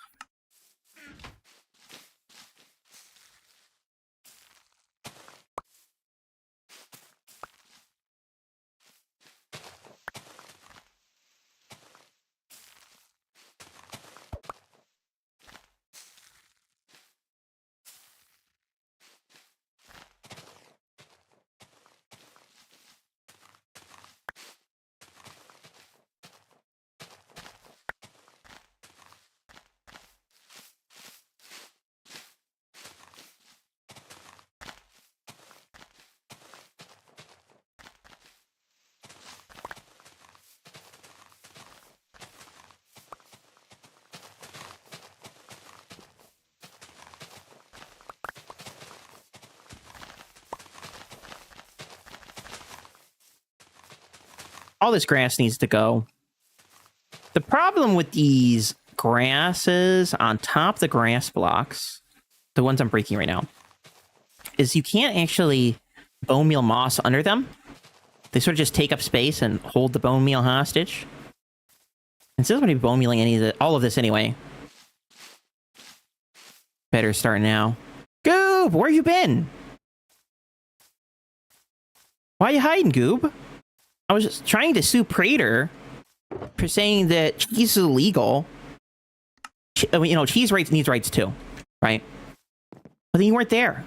So I might have to ask Malenko to sue for me or something, because I think Goob's abandoned me. The Goob Incorporated, Goob and Goober, Goob Goober and Goob Schmanky, 1-800-OtterCo, whatottreryoudoing.com, they've all abandoned me. Wait for 2 seconds. That's 2 seconds too many. Time flies fast in the world of law.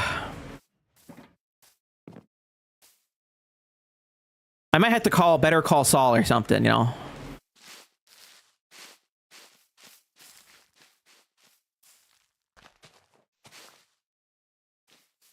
Oh, that's smart. Water bucket. Pokey! What's going on? What are we poking today?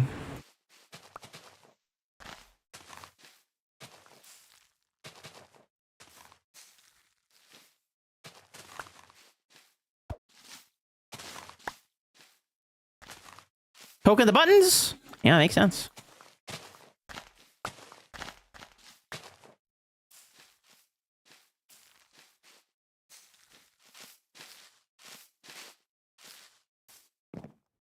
Another fearless fact. Okay. I got another one for you. And this one's a doozy, so it's a little bit more complicated than the last one, which was about black holes. Or maybe it could be about black holes again. Or maybe about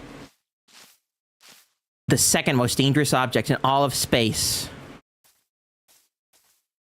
If you've heard about anything to do with space, you've probably heard of black holes. They're giant, super massive objects. So powerful that even light can't escape their surface, right? That's why they're black. Because light can't illuminate them. In real life, light flies at the speed of light, bounces off of objects, and then bounces back to our eyes. And that's how we know what objects look like. It's literally light reflecting off of surfaces. So when the light can't get back to our eyes, that makes black holes black. And this is not the fun fact, but it's a good side fun fact. The second most powerful object in space is something called the neutron star. It is the second most dense object in the universe. So dense is its surface that a single teaspoon, you know, one of those little tiny spoons you might use for baking or making soups, a single teaspoon is heavier than Mount Everest. The largest mountain on Earth is less heavy than a teaspoon of a neutron star.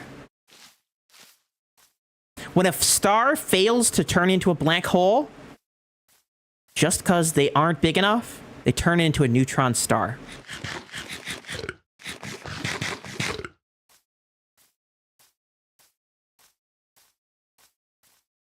The sun is not a neutron star. The sun is a regular star. Neutron stars are often very brightly colored blue because they're so dense and so powerful that they emit some of the strongest light in the known universe. Some of the very first interactions humans had with neutron stars are lasers that come out of their poles. They're so immensely powerful, so immensely large, that they squeeze the matter on their insides and shoot it out of their poles like lasers, like a laser light show. And if this happened anywhere near us, the laser would literally evaporate everything on the surface of the Earth. But thankfully, because they're lasers, they're very finely pointed, right? They only go one direction. And most of them are so far from us, they never hurt us. But these very far neutron stars that would be utterly undetectable otherwise emit these regular pulses towards us. And originally, some people thought maybe this was signs of extraterrestrial life. Like they were trying to send us messages like SOS, you know, by pulsing light in our direction to send messages. But no, it's these massive interstellar objects that are so powerful. They squeeze themselves so tightly that they literally fire jets of plasma out into deep space, farther than any light from a regular star could ever travel. And we call them pulsars. Because as they spin, the whole star spins on its axis. It sort of sweeps across the sky like a laser pointer on a wall trying to get a cat's attention. And occasionally sweeps over us from such far distances. And that occasional sweeping back and forth is what we can detect from Earth. Do you know anything about Voyager 1 and Voyager 2? Yes! They're the fastest man-made objects ever, I think. Well, with some caveats. I'll give you a side example. It's believed that the fastest man-made object ever was a manhole cover. So, humans invented some of the most powerful weapons ever known to exist in the universe, called nuclear weapons. Nuclear weapons are quite dangerous, but they're also really hard to test because they're so dangerous. And it turns out people don't like you blowing their stuff up as a test. So, people thought it'd be smart to put them underground, right? If it's underground, theoretically, it can't poison anyone. And these underground tests were useful to see if they'd be good excavating tools, right? Imagine detonating bombs under the surface of the Earth in order to create massive excavation holes for water or whatever else. So, as part of the nuclear program, a bunch of nuclear tests were done deep under Earth. It also meant that other nations couldn't spy on your nuclear program because everything was done underground, right? Later, it was determined that you can use seismographs, the things we use to detect earthquakes, to detect these nuclear weapons. But anyway, long story short, in order to put them in the ground, you need a hole, yeah? And we decided to cover the hole in the world's largest manhole cover. It's 500 tons of pure steel. And they thought, well, that should be fine. It's literally the most heavy man-made steel object ever made. Where's it going to go? Well, it turns out it flew into space. And based on the frames of the film that was looking at it, we believe that it could have been the fastest man-made object in human history because the explosion was so powerful and ejected it into space so fast that at one point it could have been the fastest object ever humans ever made, simply by accident. But other than that, I think one of the Voyager probes is the fastest man-made object, yes. It was such a powerful explosion that it threw it into space. It's believed that it either was destroyed simply... How do I explain this? You know, math and physics are kind of hard to explain, especially when I don't have any props to show you. But if you've ever been in a car and stuck your hand out the window, you could feel air, right? Normally, you really can't feel air because we don't move that fast. But when you move really fast, you physically need to move air out of the way of where you're going. That's what cars do. That's why cars are usually very sleek in design. And like I said, if you're going down the highway, sticking your hand out the window, you can feel the air as you rush by. Well, when you're going so fast, so incredibly fast, that the air literally cannot get out of the way fast enough, it literally begins to melt the surface of whatever you are. In movies, you often see spacecraft as they re-enter, glowing red hot and air rushing past. Well, anything that moves really fast through our atmosphere has to deal with the same thing. Anything. And this manhole cover was moving so fast, despite its immense weight, it's believed that it completely turned to nothing. Nothing. As it moved through the air at its impressive velocity. So, it either managed to survive, making it into space, thus being the fastest man-made object in human history, or it was moving so fast that it was completely disintegrated, essentially, as it moved through Earth's atmosphere. Voyager 1 didn't have as much sun, space, radiation, protection, technology compared to Voyager 2 a few years later. Yeah, the Voyager probes were launched in the 70s, I think. So they're actually quite old by modern technology. And I believe at least one of them we could still contact. I do have a fun fact about which one. I can't remember which one is which with the Voyager probes. But here's another fun fact. Since we're waiting for the server to restart, we can jump into a creative world while we're waiting. one of the Voyager probes is the farthest man-made object we ever had. That's one thing it does have over the giant piece of metal we threw into space with a nuclear explosion, is they are the fastest man-made objects other than this theoretical manhole cover that flew into space, maybe. But the victory they do have is that they're the furthest man-made objects that we know of. And being the furthest man-made objects and still being able to communicate with us here on Earth means they have the opportunity to observe things we would never be able to in any other capacity. So, as you may know, we have a big, beautiful sun in our sky right above us. And the sun is the biggest object in the solar system by a lot, right? I was talking about black holes and neutron stars, but don't let it fool you. The sun is one of the most impressive objects in the universe, even though there are hundreds of thousands of billions of these things. There are a lot of stars in the sky. Every time you look out into the night sky and see a little twinkle, that's another star, much like the one we have, not too distant from us. The same one that turns our skies blue when it rises up across the horizon. It's special because it's 99.9% of all the matter in our solar system. It is the heaviest object by far. Like everything else, all the asteroids, all the planets, all the space dust, all the comets, they're less than 0.1% of everything in our solar system. And the second biggest object is Jupiter. Jupiter is a giant gas, it's a giant ball of gas. It's a gas giant. It's the biggest planet in our solar system. And there are some special qualities about being the biggest ball of fire in your region. And one of them is something we call the heliosphere. The star in our morning sky, the sun, is essentially a bunch of nuclear explosions happening all at the same time. It's a fission product. And as a consequence of its churning, violent mass, it creates a magnetic field. Our Earth has one too, a much weaker one. But the magnetic field of the sun is so immensely powerful that it extends well beyond the furthest planet, well beyond Pluto or the Kuiper Belt. And we don't know what that's like, right? Theoretically, there's this invisible shield surrounding our solar system generated by the power of the sun that keeps us safe from radiation coming from other places, right? This immense gravity field, magnetic field that surrounds every single body in our solar system because of how massive the sun is and how churningly powerful it is up there in the sky. And the only object we've ever had that has gone further than what we call the heliosphere is, I think, Voyager 2 or Voyager 1. It's one of them.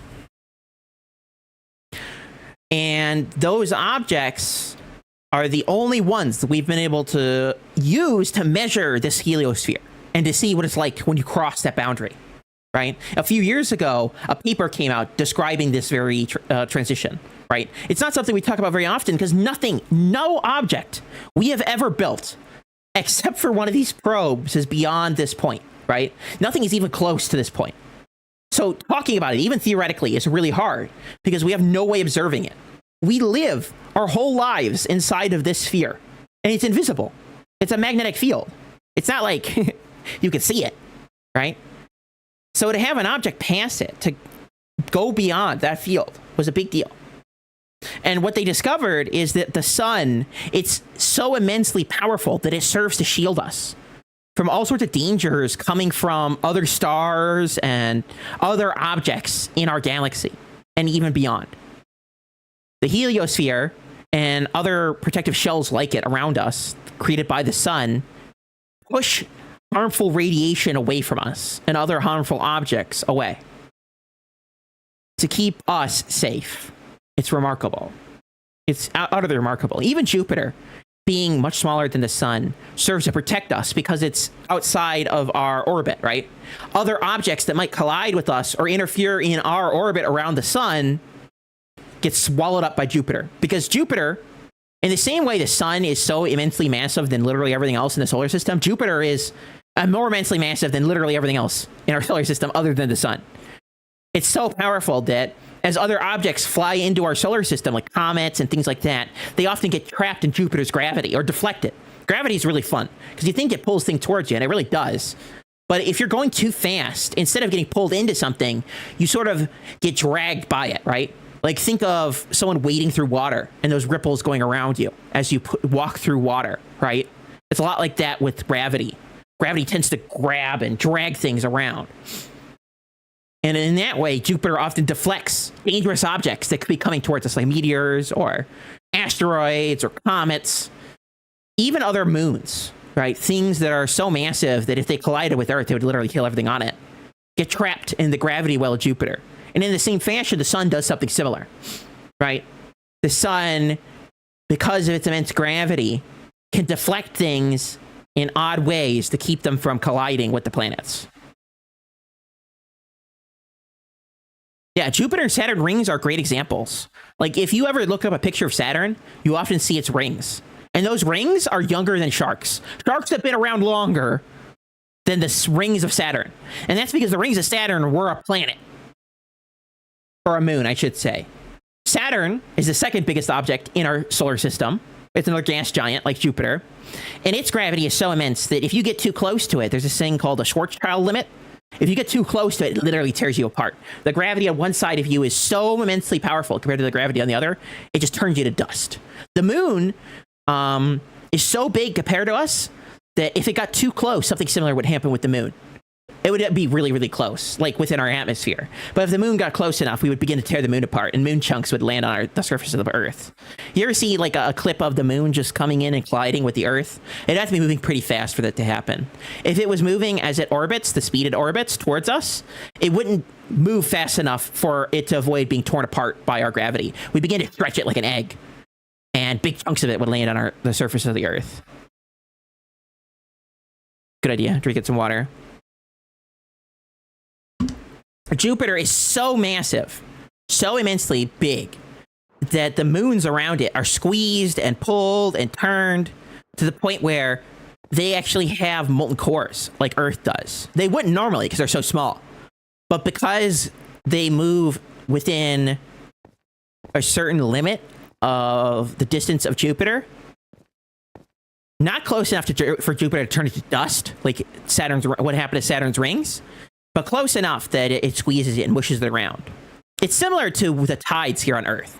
The tides, if you've ever been to the ocean or a really big lake, are, in effect, caused by the moon's gravity. Like, the moon is so big that it pulls and pushes the water on the surface of the Earth and bulges it out, causing the tides to happen. Well, if the object is massive enough and close enough, then it happens to your whole planet rather than just the water. I feel like you could be a teacher for astronomy. I love space. Space is so cool. One of these days, I want to stream Space Engineers. Just because space is cool. Or maybe Sköll. What's that one game? You were just talking to me about it earlier. Because they had an update. No Man's Sky. Another fact. I mean, you guys are so full of facts. You want more? Curiosity rover info dump. So you want to learn more about the Curiosity rover? I gotta look this one up so I don't lie to you. But I think I have a nice Curiosity rover fact for you. So the Curiosity rover is dead. Is the first fun fact for you. So NASA, which is the American Space Agency, launched a bunch of programs to explore the cosmos. But we don't really have the technology to explore deep space, which is why the Voyager probes are pretty much it when it comes to exploring things very far from us. But because of the sun, we can actually explore all of our planets and most of the objects in our solar system, given enough time. Right? If you actually look at the planets orbiting, if you ever see like a GIF of them moving around, you can see that they actually, most of them get fairly close to us at some point or another. And because we're in the gravity well of the sun, that means anything we throw into space is also in the gravity well of the sun. So we can sort of just orbit around the sun a bunch until we hit the object we're looking for. And we can also go around other objects like Jupiter or Mars and get some slingshots. Like, remember I said how gravity can deflect you a little bit? Like a shield? You can actually use that to get a boost from the gravity of these planets, right? You're going so fast that you're not going to hit the planet or get stuck in its gravity well and land on the surface. But because the gravity of the planet is so strong, it sort of drags you around, right? And one of the easiest places to visit is Mars. Mars is one of our closest interstellar neighbors. It's roughly the size of our planet. It's fascinated humans practically since the dawn of humanity, right? There are stories from the ancient Greeks talking about how cool Mars is and how there's aliens living up there and stuff like that, right? The Martian is a classic science fiction trope. Mars has fascinated us practically as long as there have been humans, because we can see it with the naked eye. It's that close. It's a big red dot out there in space. And so we've sent a bunch of rovers there. One of them was the Curiosity rover. Curiosity is a fun little name. It's just the name of the rover. And it served its life for many, many years, way longer than we expected it to. But my fun fact for you is its death message. So it's not as poetic as this sounds, because it was sent in the programming language of the robot. But it became famous when it died because it said, "My battery is low and it's getting dark," right before it turned off and never turned on again. Which is remarkable, because this cute little rover lived on the planet, I think, for like a decade before it finally gave up. It had cute little solar panels that it would deploy when the sun was out to recharge its batteries. And what ended up happening is the batteries degraded, the solar panels degraded, and were covered in Martian soil, dust, and dirt. And eventually it couldn't recharge enough to survive.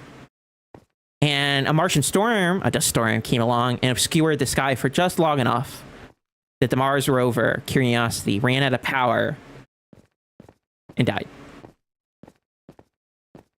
And it became famous, I think it was in 2018, for that message going viral.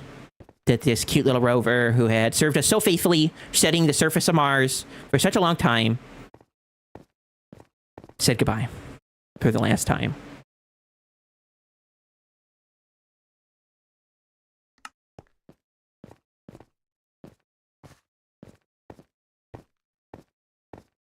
I'll give you a bonus fun fact, since I'm giving it out for free today.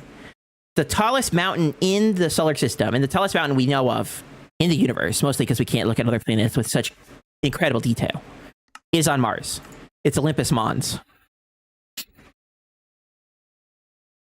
Yeah, it did. It lived way longer than we thought it would. Right?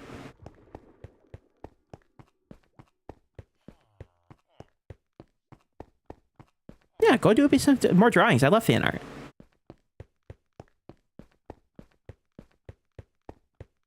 Space is one of those places. It's always fascinated me ever since I was little. There's so much out there, right? And every time you look up into the sky, you're looking at space, right? The ocean is quite fascinating in its own right. But it feels almost mundane compared to the extravagance of space. And no matter where you are on Earth, as long as you can see the sky, you can see space. All these magnificent objects twirling around out there in the cosmos. No matter how incredibly far they are, they're out there. Hello, Jen. How are you doing? How was your stream earlier? I couldn't stick to the end. I was working, but I did want to stop by and say hi and goof off a little bit. I was happy to see you on the server. It was good to see you on SlackVille. And if all you folks out there don't know, Jen is Mr. Lizard's partner. I think they got married, right? So, am I crazy? You guys got married, right? It happened, right? Am I insane? Did I lose my mind?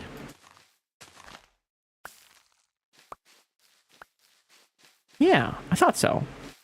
I don't know why. I felt like that was wrong when I said you guys got married, but I remember watching it, so... So you are Mrs. Lizard.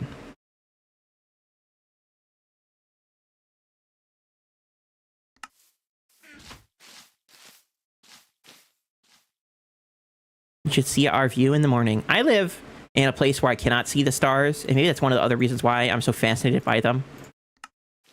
Right? Light pollution makes it quite hard to see anything sometimes.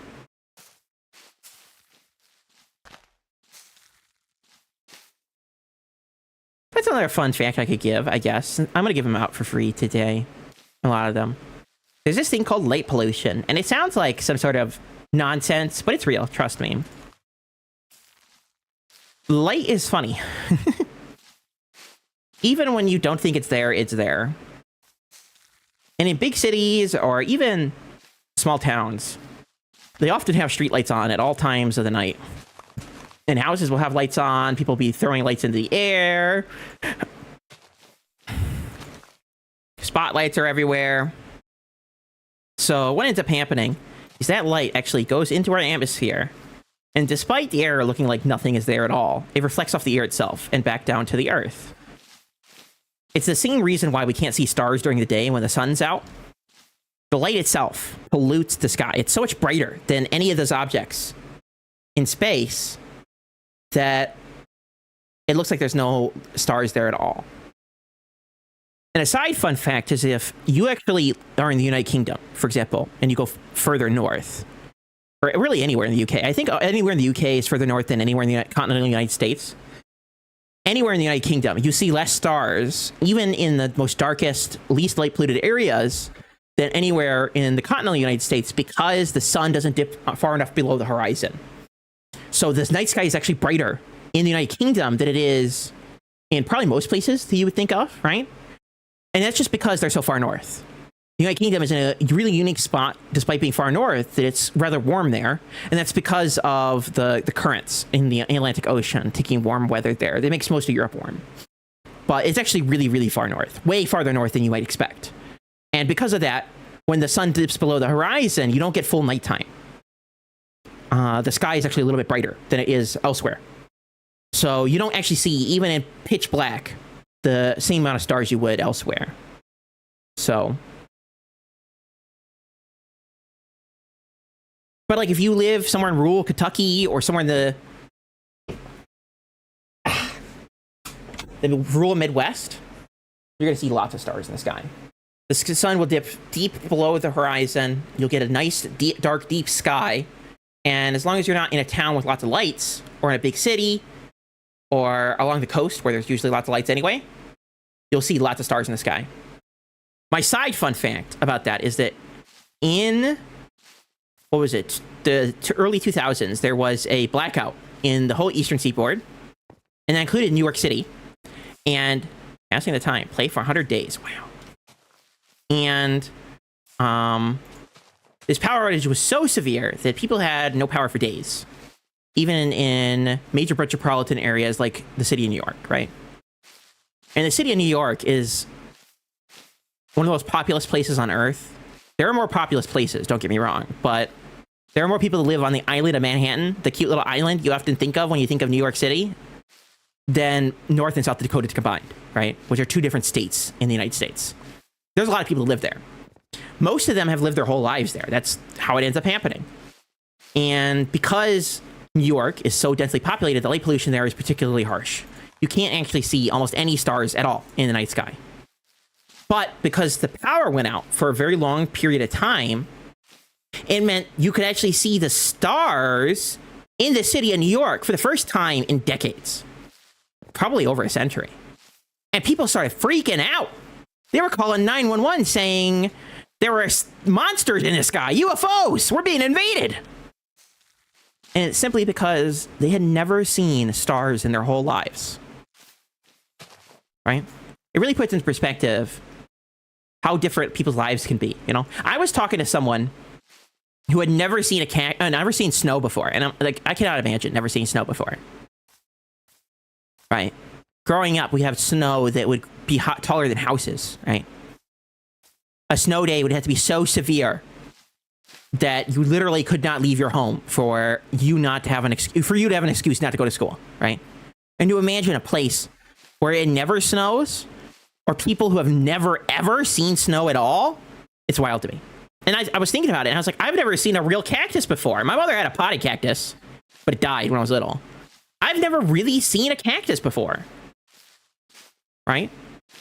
Our lives can be so immensely different from others that it boggles the mind sometimes, right? Like, I've seen stars before, right? A lot of my family lives in the middle of nowhere, so I've seen them.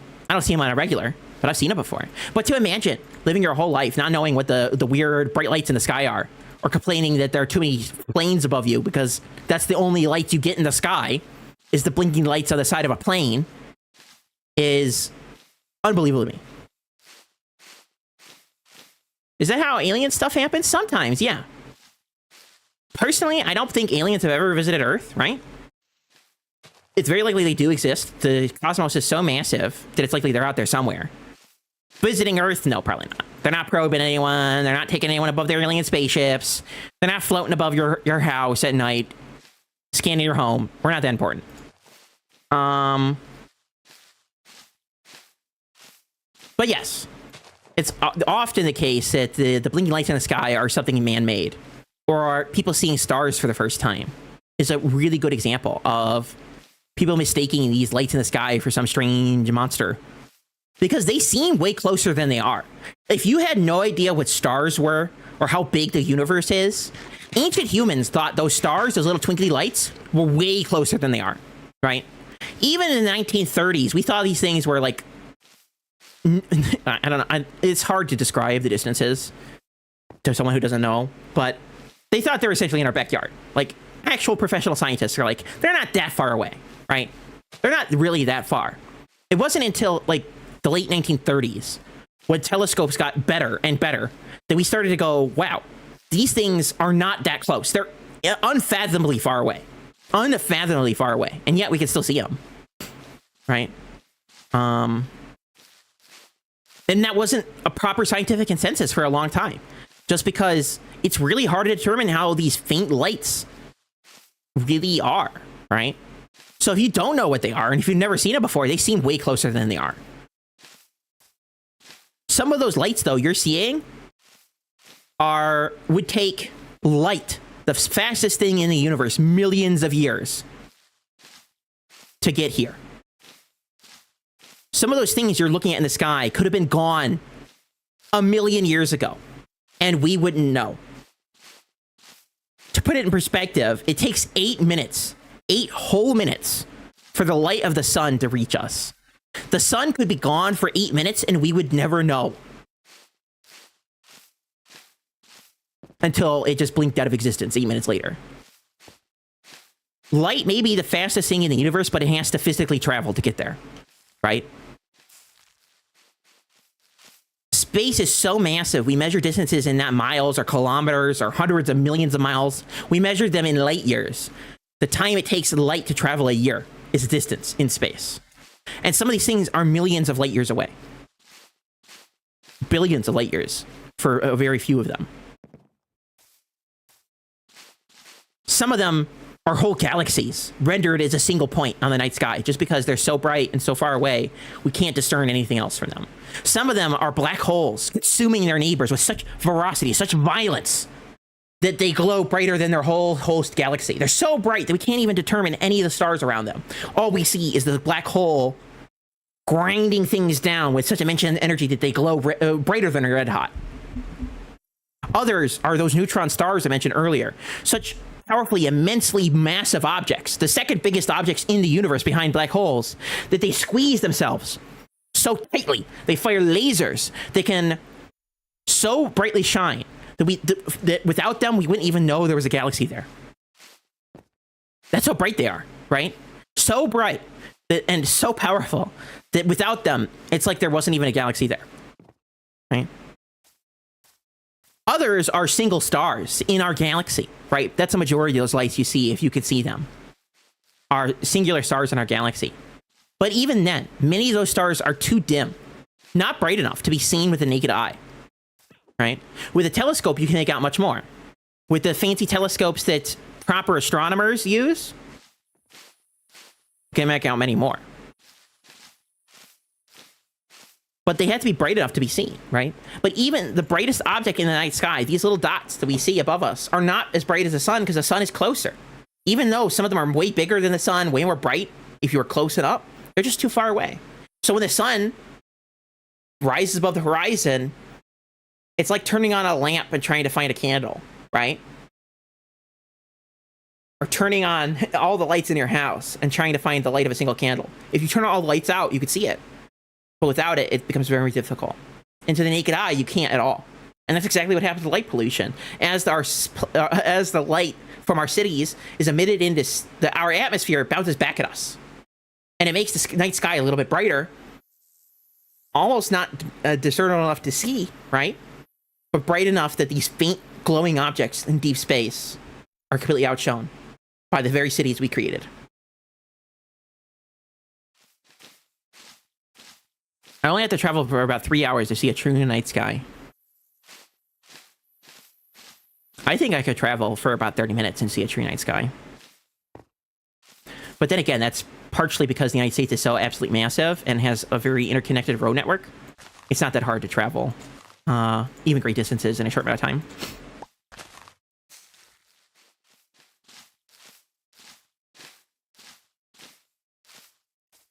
You're literally looking at the past, yeah. When you look up at those stars, every single one of them is telling the past story of themselves. Not in Minecraft, they're not real. But in real life, when you look at real stars, they're so far away that we're only seeing them in the deep past, as they were, not as they are.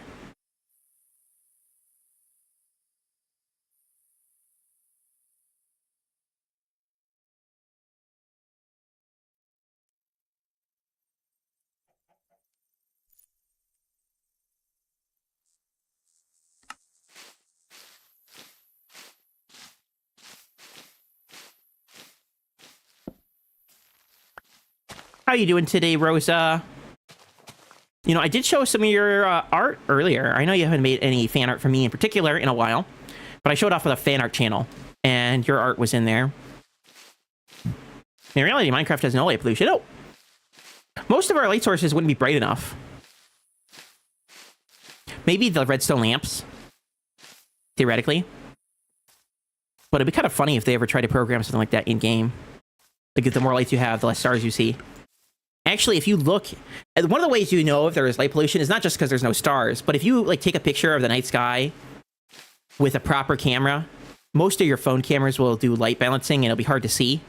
But if you did a proper camera and took a picture of the night sky in a big city and then compared it to somewhere out in the middle of nowhere, the sky would actually be physically brighter.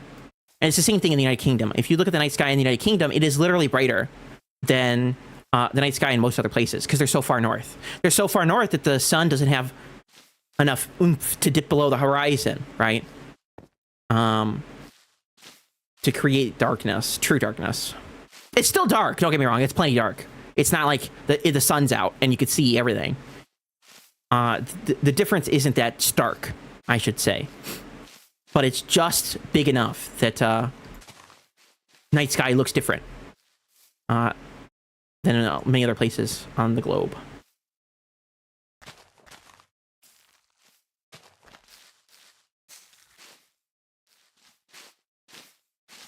So one of the things I've been doing is doing the moss blocks, because I want to take a peek at what this is going to look like when it's done, right? This is my test bed to see if I'm getting what I like here with the moss. Mickey is going into lurk mode.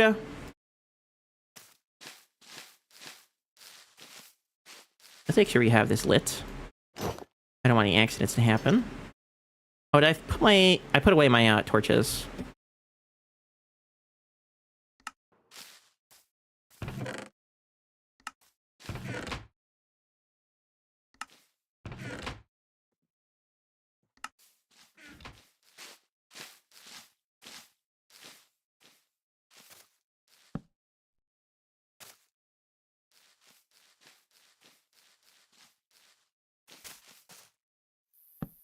I might want to play at the light levels later.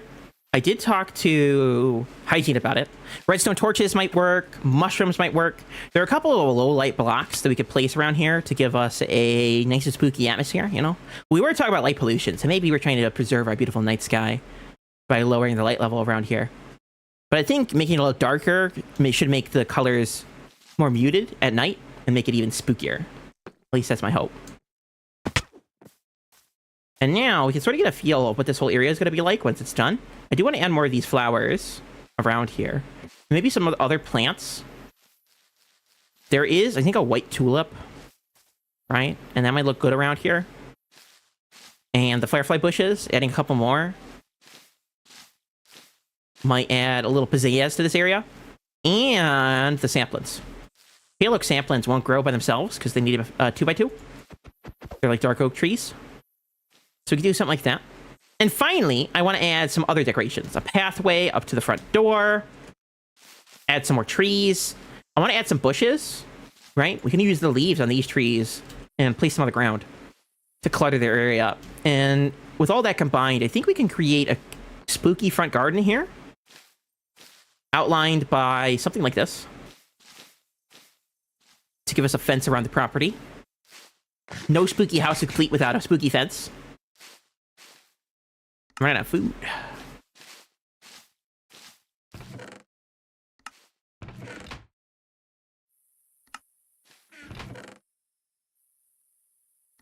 I might have to go get some carrots from the villagers. They want all my pork chops.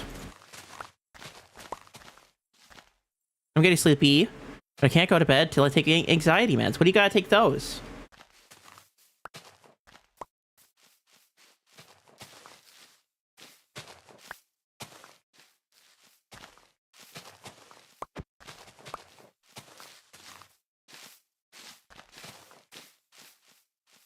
PM.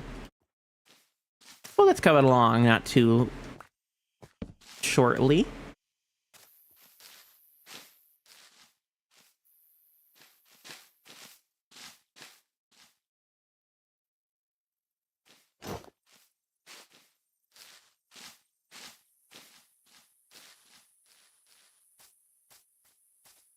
I did pick up some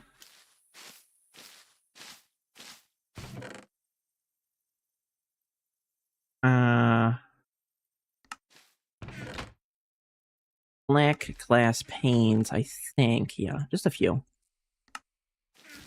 When I got rid of the just demonstration window, and I might want to put these in here.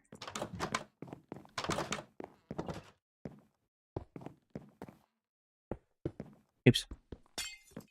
You take the anxiety meds and my allergy meds. Both make you really sleepy. Yeah, I have a pill like that makes me sleepy. I have insomnia, though, so it's not exactly putting me to bed. But I take those at night, too. Yeah, look at that. You can see the windows are coming along nicely. And then if we wanted to add a little chocolate in here. Something like that, and then like this. And then we gotta determine how tall I want the windows to be. But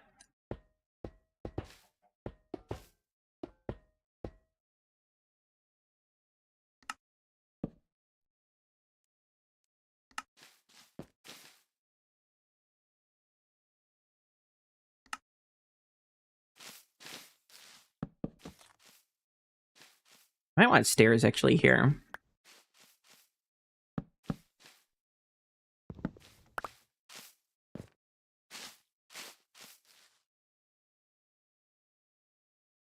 For me personally, nighttime is the only time I get time to myself. It's my me time, so it's easy to stay up way later than I should. Something like that for the windowsills.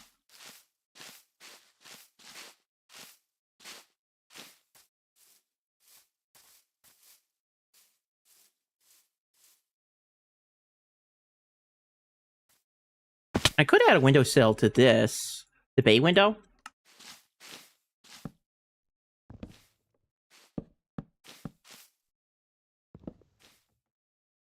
A little bit of something, something to break up the white of the walls. And those do need to be full blocks because they go around like that. There is a way to do it with the glass panes, but it's a pain. And I don't think it'll look as nice as the full blocks. Something like that, and then we could go like this. This. Yes.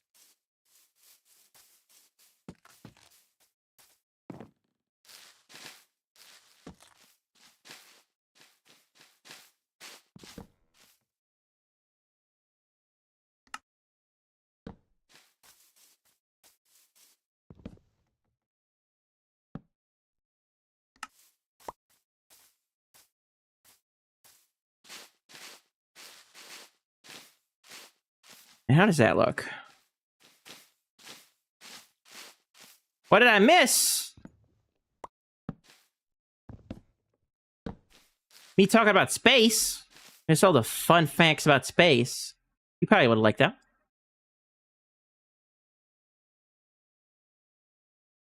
I also forgot where your shop was, and Mickey had to tell me where it is.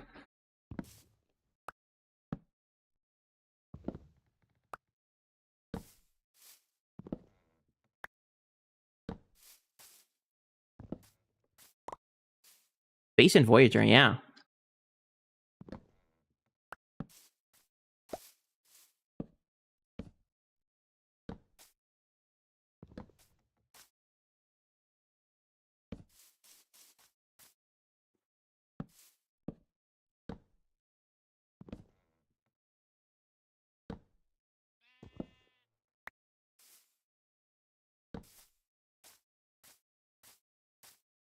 Voyager? No. The real Voyager.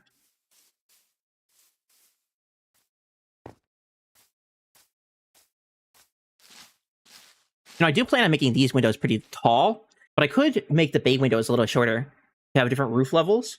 So I want to surround this with, on the top, with some deep slate tile for the roof. So it'll be this block.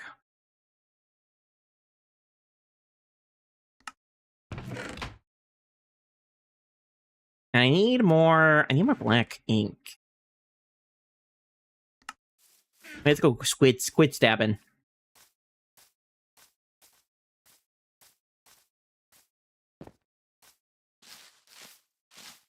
At first, when I needed to ask you the questions with fan art, Goob had to convince me to DM you about it. So I was nervous. Because I really only talk to you during streams, and then I get comfortable and ask more questions. It's okay.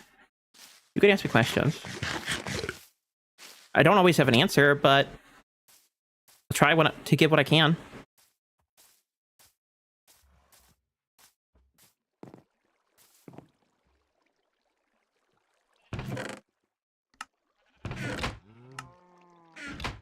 Suppose you don't bite? Yeah, I don't usually. I tend to be pretty tame. Oh, I got some ink right here. Don't need to worry about it. Another ad starts in, too soon, I should say.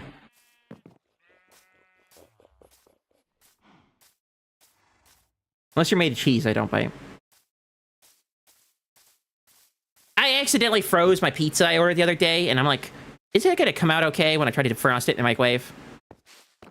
I'm kind of worried about it now. Biting into that might not be a good idea.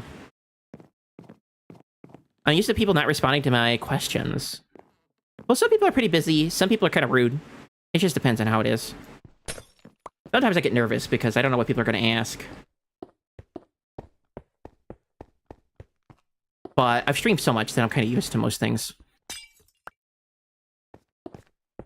So as long as your question isn't rude or inappropriate, I'll probably answer. I always have to make that caveat because, you know, someone's going to say, well, you said you would answer every question, and say something absolutely ridiculous or ask something way out of turn. It's the problem with the internet. It's no social contract, no social awareness.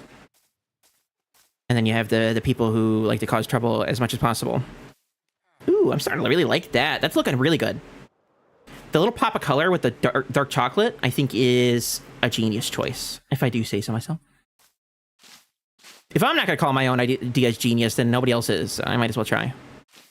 I thought most people are open to DMs, and that if you were busy, you would respond right away. Yeah, I was actually really busy when you DM me that day. I've been really busy a lot lately, so if I don't respond right away, it's not like I'm ignoring you. Sometimes I read it, and then I have to think about a response as well. Okay, we got an ad now, so I will give you guys a quick break, and then we'll be back at it again.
At this point, I don't even know if it's worth it to do the be right back screen for 1 minute and 20 seconds. It doesn't even feel... I don't know. It doesn't feel that long.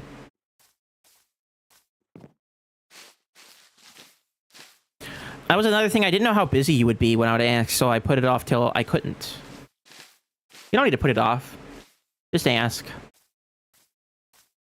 Or just don't be offended if I don't answer right away. That's a good way to get me not to talk to you if you get snippy. Like I said, if people are rude to me, I'm not going to respond. My strategy to deal with trolls is to pretend they're not there. Ignore them. Remove them when necessary. People often talk about moderation, that is in moderators deleting messages, as some sort of evil. I often hear that all over the internet. Like, how could they? They're trampling on free speech or all sorts of ridiculous nonsense. But the truth is that every space you've ever been in your whole life, real or not, virtual or not, has been curated in some way. Either by social norms or by people physically removing others, troublemakers, from the space. And it happens all the time, right? Imagine being on a plane and just expecting everyone to act absolutely insane, opening doors or causing issues. They're removed, right? Or if they're not removed, it's a big deal. Moderation is a fundamental necessity existing in the virtual space. And if people cause trouble, they'll be removed. But if you're not causing trouble, you don't have anything to worry about me. I'm not gonna yell at you. I don't care. I'm far too laid back and too busy in real life to worry about it. So if you just have a benign question, you don't have to worry about asking me. Ask away. Like I said, I may not have an answer, but I'll try.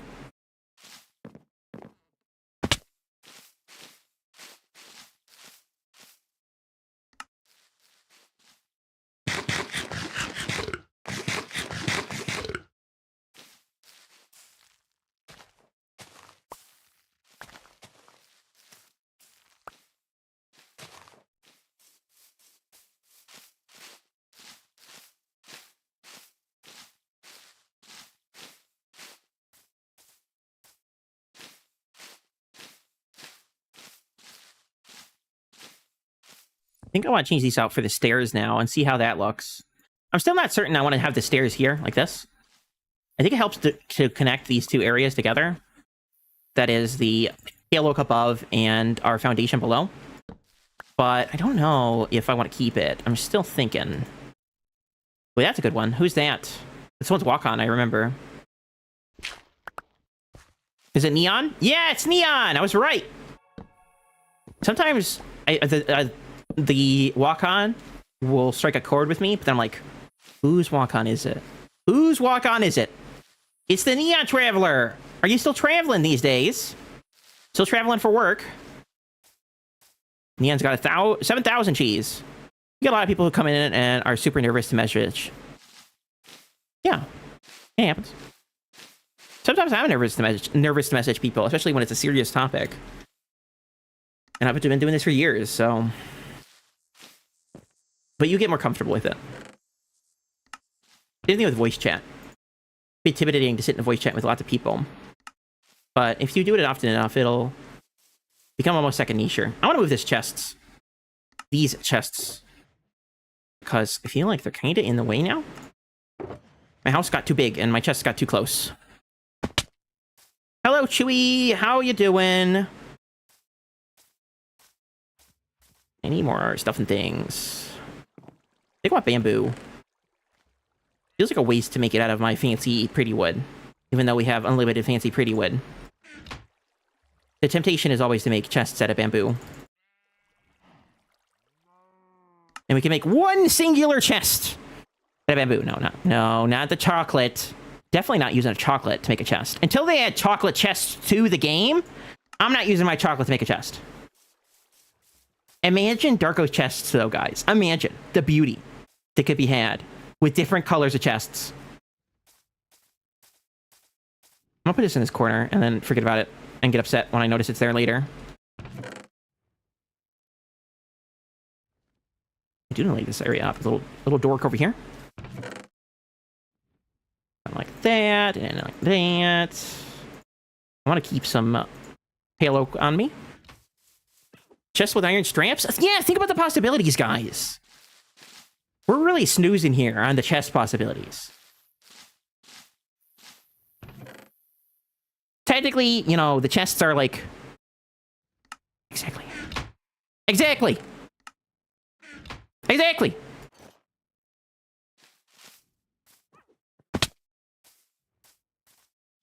That's from Game of Thrones, isn't it?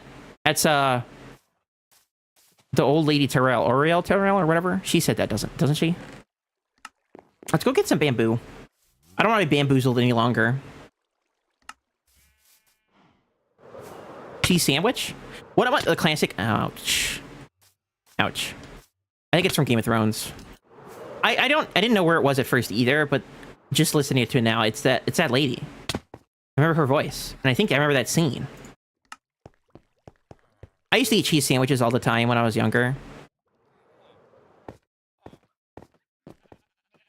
And every once in a while, I'll just make a sandwich out of 2 pieces of Munster cheese and just 2 pieces of plain white bread, like Wonder Bread or something. And it still hits the spot after all these years. Let's see, what do I want? Bamboo, right? Yeah, here we go. And we do grow a bunch of bamboo, so it's not the end of the world. Right over there. We can just go chopping, chopping, chopping. We want a little bit more. What I want a little more of is, oh, I need emeralds. It turns out, if you want to trade with villagers, you need currency. They don't give it away for free. And where is Hygiene hiding all our currency? You know, I think he told me at one point where he was hiding it all, but I forgot where. Ramen with cheese? Like the instant ramen or like fancy ramen? My mother is a big fan of the instant ramen because it's easy to make. And it's not too bad either, but it's super salty. I know, it's crazy. Or a chest? Coop, it's crazy. Emeralds! Grab a block. Just make sure we have enough.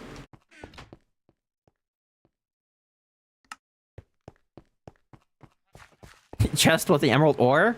What? Are you telling me the emeralds are in the chest with emeralds on them? Chaos. How unexpected. There we go. That should be good enough. Red Raven! Hello! Hello, hello! You know, a Red Raven actually sounds pretty cool. I hope Hygiene wasn't about to show me something. Sometimes when I'm over there by him, he's like, oh, let me show you the next cool thing I made. And then I run away before he gets to show me. Our house is coming together so lovely. Don't think that was a proper sentence, but I think the sentiment was right. Looking pretty good. Don't know about the stairs, though. The pale oak stairs. How are we thinking about these stairs right here? Are we thinking it's too much? Have been inside of pets? Oh, thank goodness. Not summoned Fearless.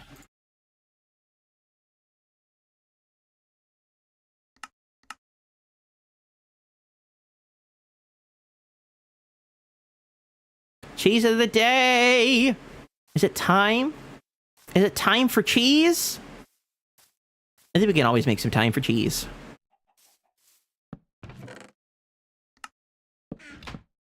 Made a chest tower over there. Should be plenty of space to move these guys. So they're not in my way anymore. And then I'll have to move these again. It's an endless cycle of moving things around. Maybe I'll hire an iron golem to do it for me. Or sorry, a copper golem. When that's finally a thing.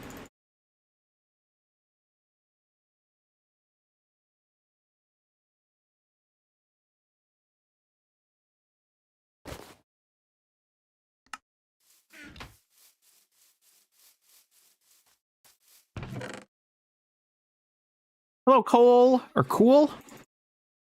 Which one would you rather me call you? Cole or Cool?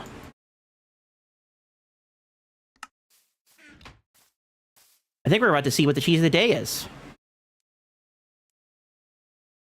I'll clear this out first.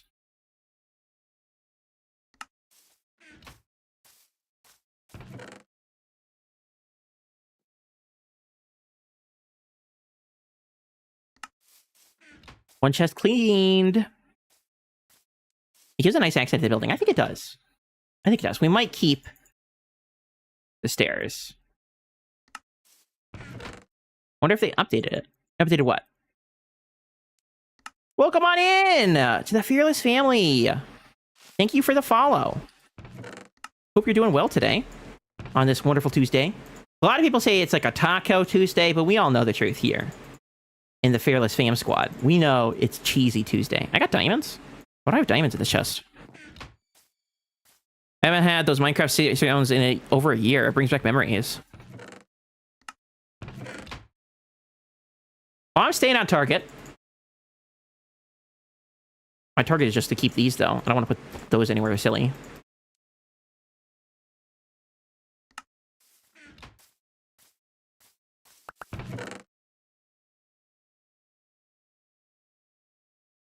I got so much of this. I don't think we're going to be using this for this build, but that'd be hilarious.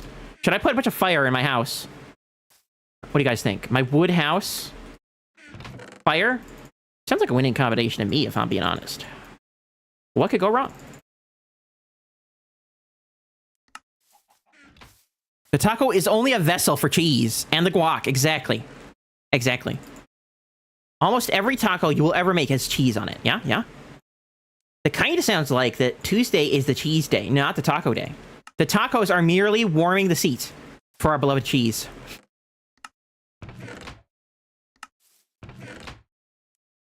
Okay, let's clean it up. Oh, I did want to use amethyst as like a doorbell or something. Or wind chimes. That was an idea I had. Hey, look, there's my shovel. I've been looking around for you. Turns out it was in the box right next to all my stuff the whole time. Who'd have thunk?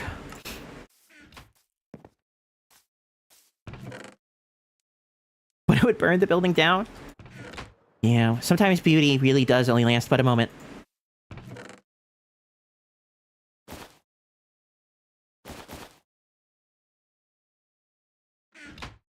Hey, there's my fortune pickaxe. You remember that pickaxe? I kept saying, where is it? This whole time? I don't know why hygiene's in my chests. I don't know what he's looking for. Or maybe he's going to move it. Again. Which sounds pretty par for the course for Mr. Fearless chest. Yeah, I can't speak other languages, so you're going to have to speak English. Sorry about that.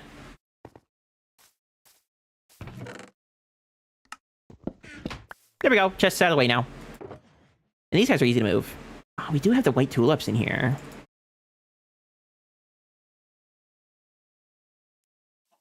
Like, these guys might look cute out here. I'll just put them out here so I remember. I don't want to forget them. They do have a big pop of green in them.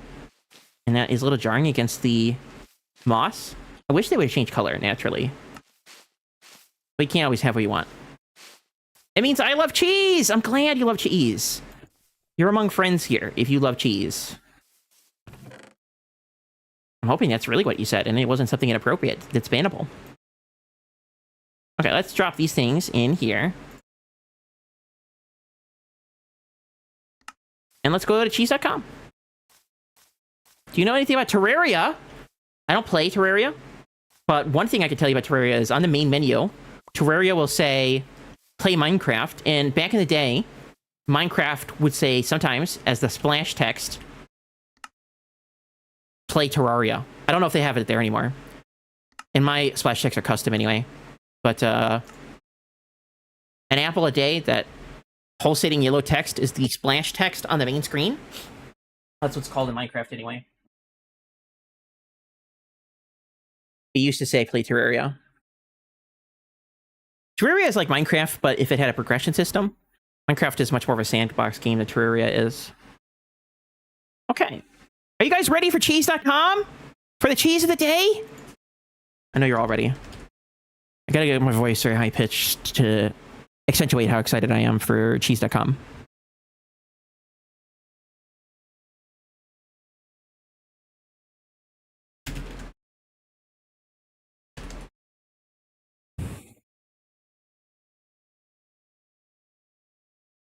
Okay.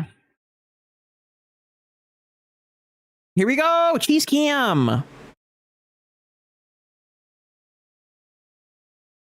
Cheese cam!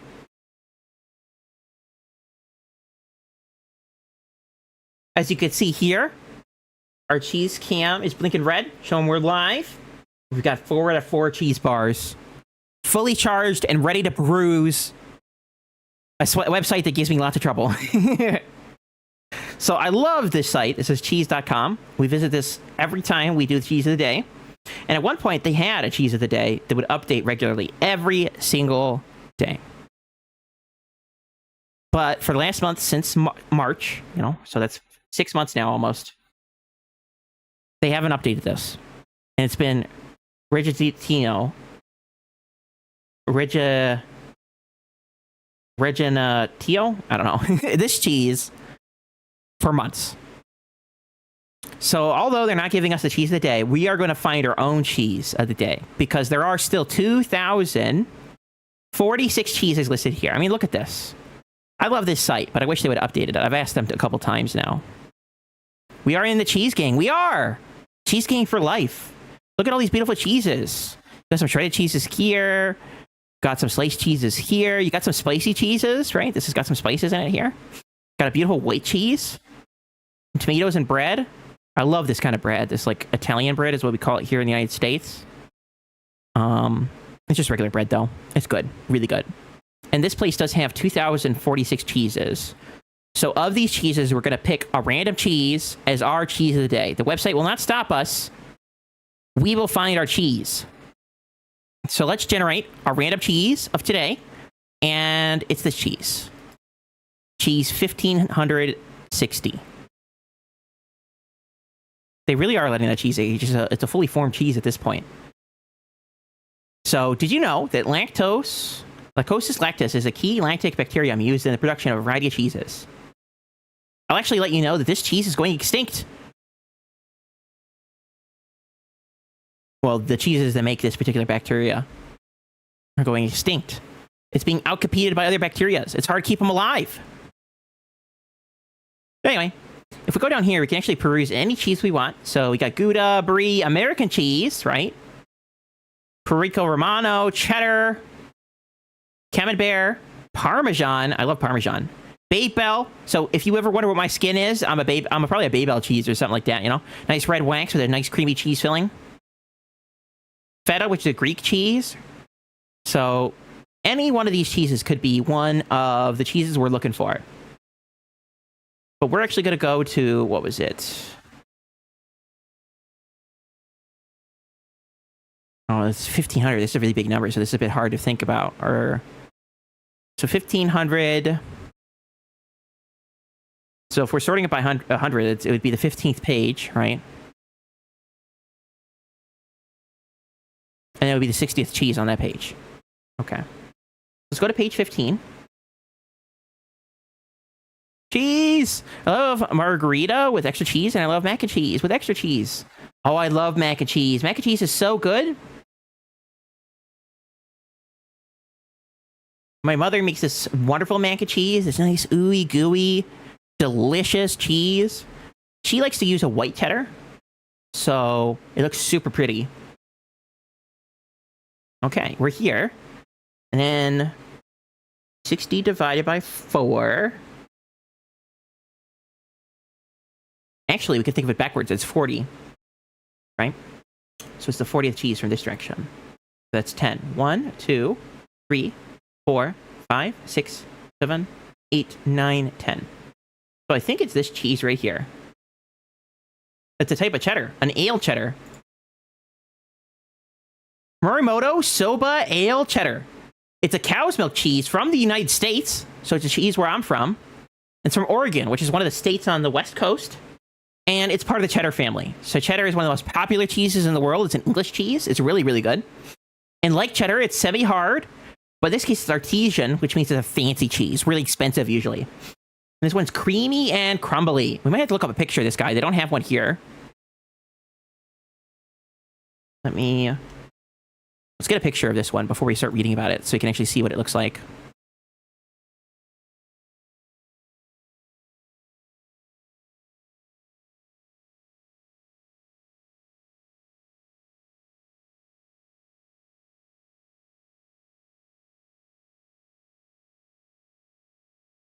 So I think this is it right here. It's a nice, beautiful yellow cheese made with ale. So that actually looks pretty good. It's a nice bright yellow, which is interesting. And here, I think they're serving it with the ale itself.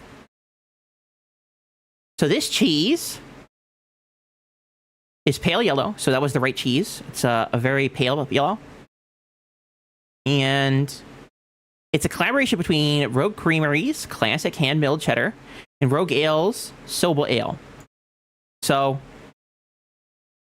a creamery is a place where they make cheese, right? So these guys make the cheese. These guys make the alcohol. And they combine the alcohol with the cheese to make an alcohol-infused cheese. This toasty, buckwheat-rich beer blends with the curds to create a marbled appearance, as well as a boost in the bold, smooth, and strong flavors of the cheddar.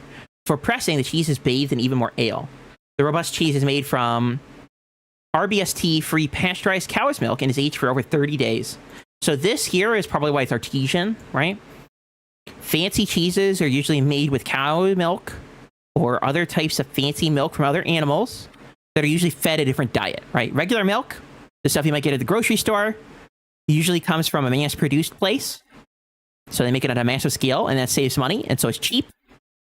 Other types of milk, if you want to feed the cows different types of foods or not give them growth hormones, it's more expensive. So here, I think this is a growth hormone that they give the cows usually. They don't have it in this type of milk. And then it's aged for 30 days, which is about the same for most cheddars. So it is vegetarian friendly. If you are a vegetarian, this would be a great cheese for you. But it's non-vegan, probably because it uses rennet, which comes from baby cows. So, yeah. Our today's cheese of the day is this fancy combined cheese. It looks like this. Nice pale white cheese made with alcohol. I'm telling you, like any cheese you could ever think of can be found here. If you can think of it, it's here somewhere on cheese.com. I just wish they would update their website. I love to eat cheese sauce, deep fried and cheese.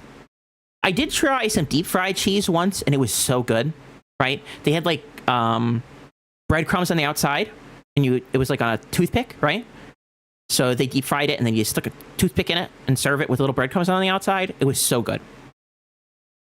It's like eating pizza, but you're just getting the cheese. But thank you so much, Red Raven, for redeeming our cheese of the day.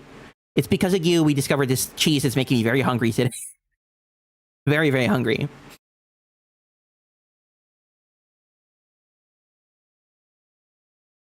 So I think we'll say goodbye to cheese.com for now. And we'll be back the next time someone redeems it for a stream. Hi, Mo! Oh, I missed your message earlier. I'm sorry. How are you doing today, Mo?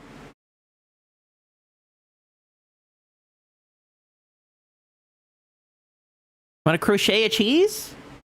If you get a cheese that's stringy enough and you could crochet it, I think you would be the world's greatest artist.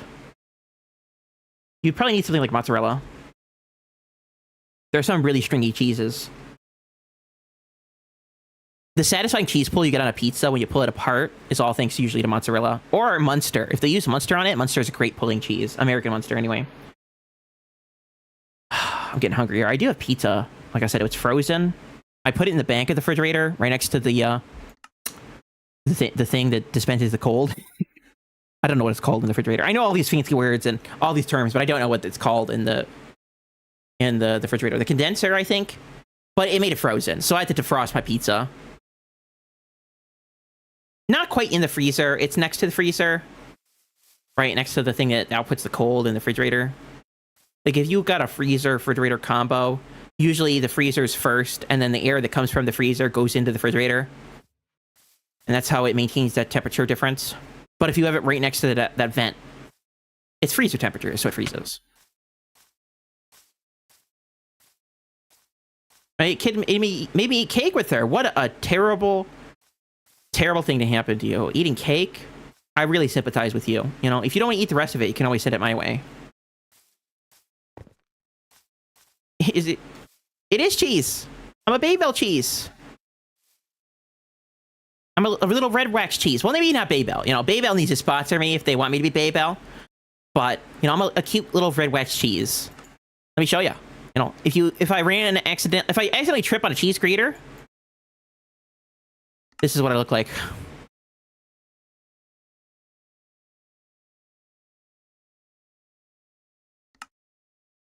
You may go quiet because you're getting sleepy. That's fine. It's getting late.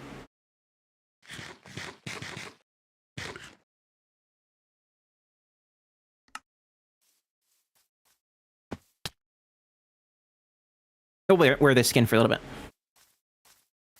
String cheese! String cheese is so good. Good night. Good night, Gulia. Thank you for the fan art. If you guys want to see more of a fan art, or if you ever supply it, please post in my Discord. There's no requirement. I'm not asking you to make art for me. No such thing. But if you ever are inclined to make art, and it's related to me, there's a place in my Discord for it.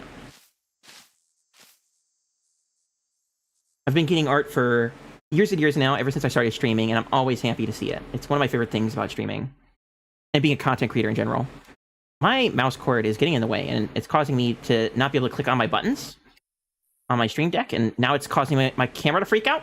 Hold on. I'm gonna go here, here, here. There. Expect more art in the near future! I'm excited for it. I'm excited.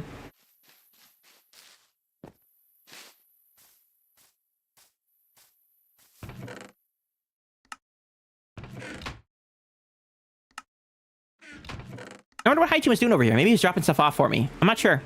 Maybe he's moving some stuff. Or he's just looking, you know? Seeing all those things that I've moved around.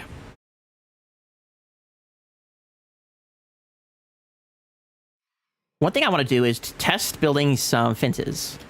Right? We've got a beautiful house here. Now we got to add some fences to it to really pizzazz it up.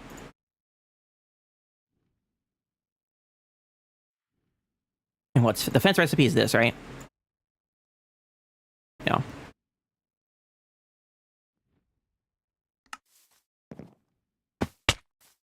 I was to Italy for a trip, and there was so much cheese! Oh, you make me jealous now. I've always wanted to go to Italy. Try out all their cheeses, see what they got. Oh, what if I did that?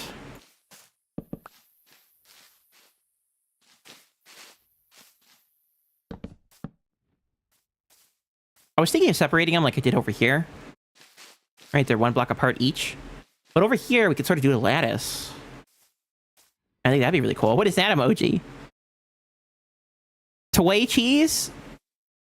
Is there other people who love cheese as much as I do? Is there other streamers I need to watch?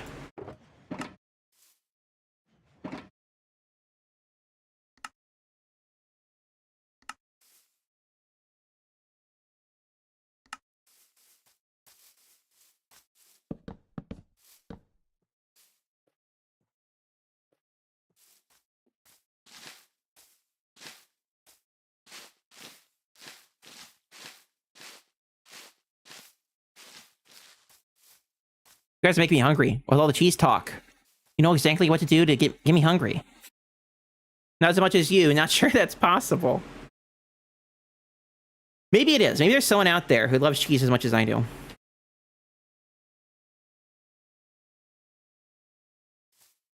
I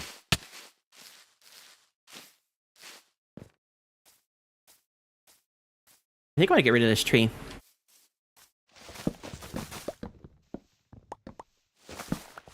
I'm gonna replace them with pale oak anyway. I might make some pale oak custom trees. A pale oak version of a regular oak might be fun. And they're super easy to emulate. I mean, they're not too different. I don't think this tree should exist. It's a floating UFO tree! I have been standing on it to observe, but might as well move it now because nobody's gonna be able to see these from that angle anyway. It'll be more like this. Even down here. In fact, I'll get rid of this tree too.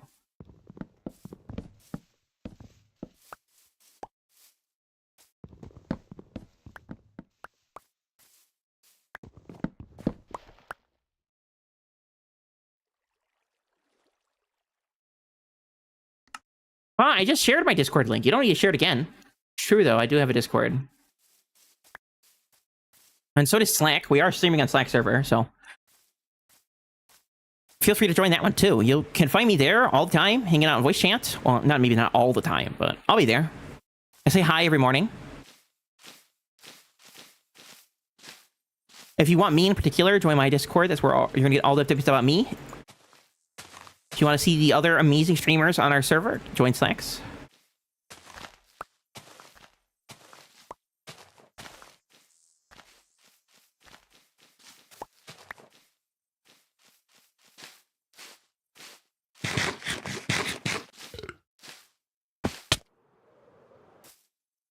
I'd like to eat a cheese bread with cheese sauce in it. Well, now you're speaking my language.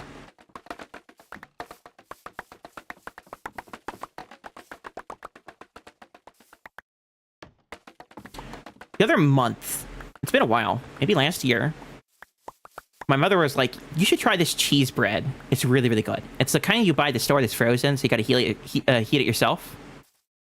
And I wasn't really believing her. I'm a little skeptical, because frozen food, it's hit or miss. Sometimes it's good, sometimes it's not.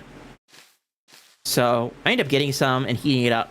And I'm not kidding when I said it was the best cheese bread I've ever had. It literally had a cheese sauce.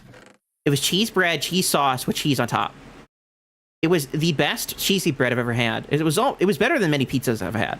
It's not me being facetious or figurative. It was the best stuff, period. It was so good. And I bought a bunch more to put it in my freezer. And the nice thing about it being frozen is you can have it later, yeah? So I might just get rid of this. We have bamboo inside the secret fortress base area. This is just a bit of an eyesore at this point.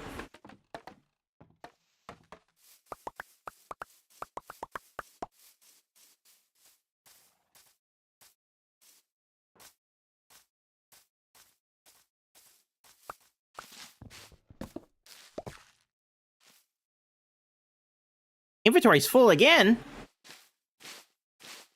I think I was born with cheese in my hand. Cheese is my lucky charm.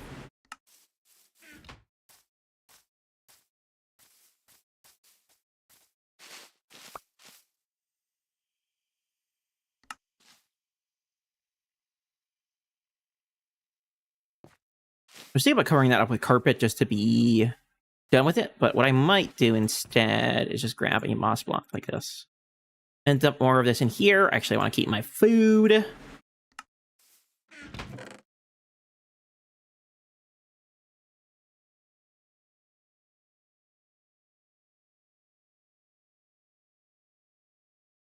I was born wrapped in a...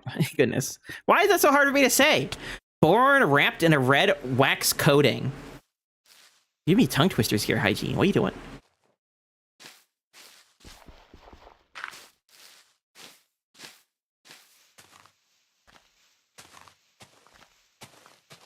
Go to bed with cheese now? It's good, yeah. Sleep with the cheese. Let the cheese guide your dreams.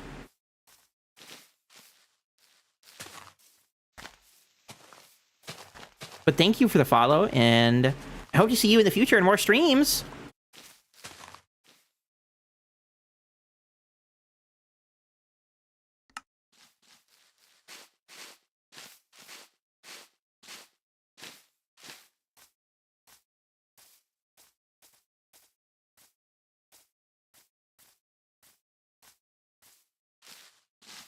And if you're watching this later on YouTube, just know I'm streaming to Twitch, and that's who I'm talking to. Someone the other day was like, this is a pre-recorded stream. You're not responding to YouTube chat. And it's because, well, nobody talks on YouTube chat, so I'm paying attention to Twitch chat. Then I miss messages. Thankfully, I've not missed any messages on YouTube today, but I feel bad. Trust me, I am checking every once in a while. It's just Twitch is so much more lively. You guys on YouTube need to pick up the slack here, you know? Do I have Discord? Yeah, I do. I do. I'm MrFearless in that Discord. Same name.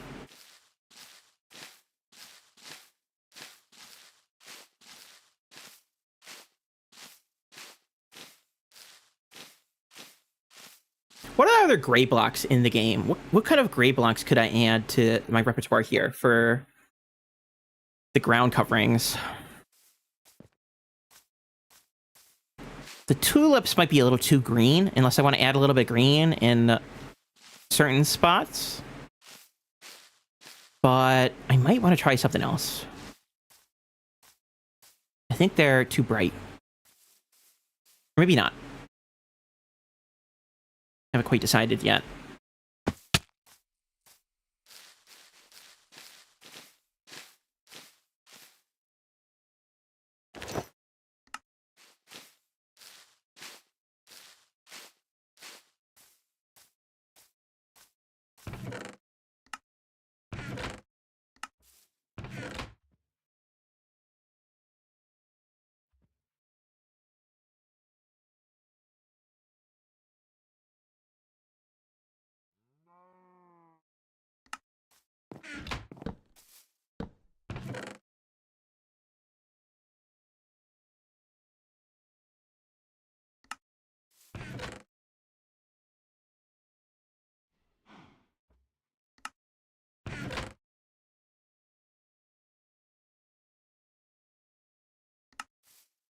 One thing I might try here is to give this guy a little roof. So he created this beautiful bay window, and if we jump inside and take a peek out,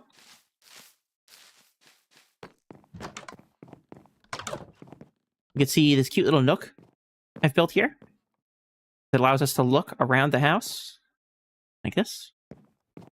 And right now, it's pretty tall. I might lower it by a block and then add a roof. What's my name on YouTube? It's also MrFearless. It might be a little harder to find me because it's like that on YouTube. Search engine optimization and all that. But my YouTube is linked in my Discord, in my links channel. I haven't uploaded a video there in a while, but...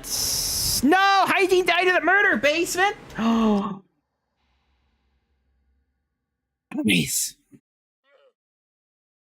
Not the murder basement. It can't be. It can't have followed me here.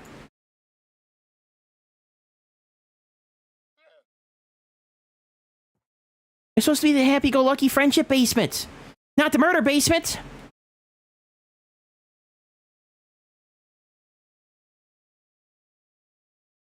Hey, there's not supposed to be any deaths. Nobody pay attention to that. Everything's fine. Don't look. Don't look. Everything's fine. Nobody died. It was a quinky-dink. An accident. It was a trick of the eye. Smoke screen. Quick, deploy the Batman smoke bomb!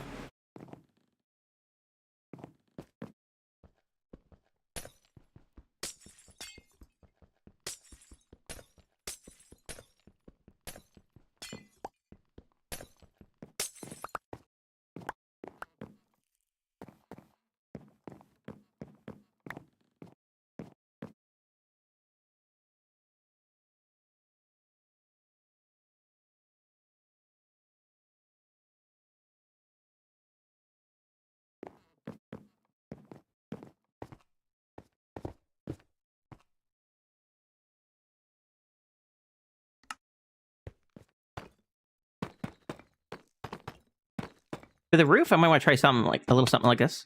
Pay no attention to the basement under the house. We're covering it up. Everything's fine. We got you, Fearless. Exactly.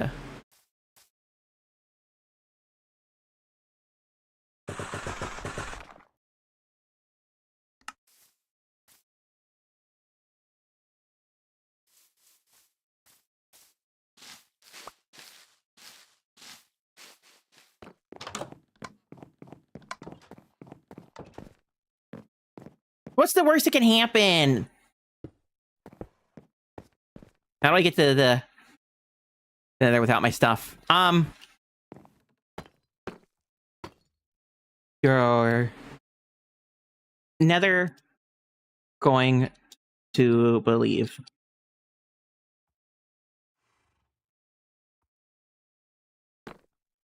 Oh, I fell! Right, you can't sneak on the slabs. Slabby jabbies are always causing trouble.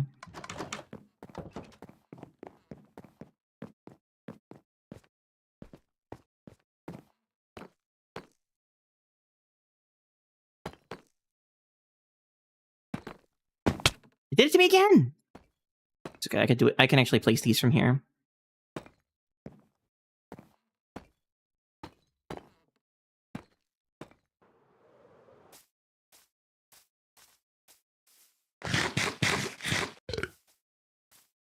wonder if the roof is too dark. Well, I should add a white trim below the window.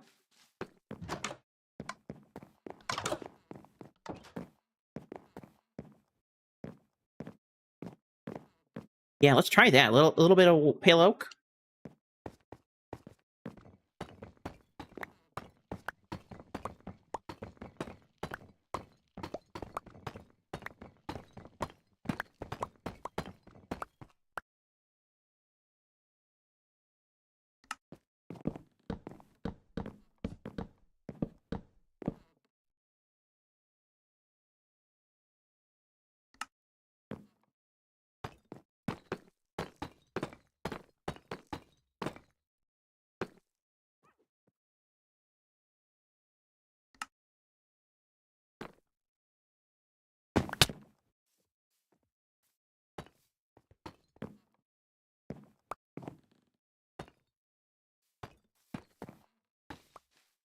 Oops.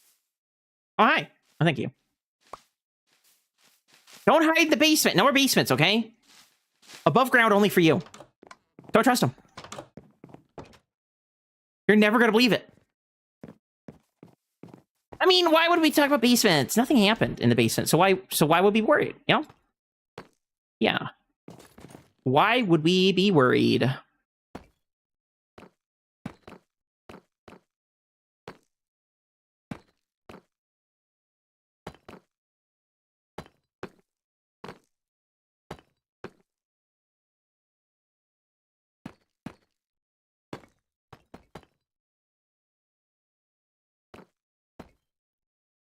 Might want to make this steeper.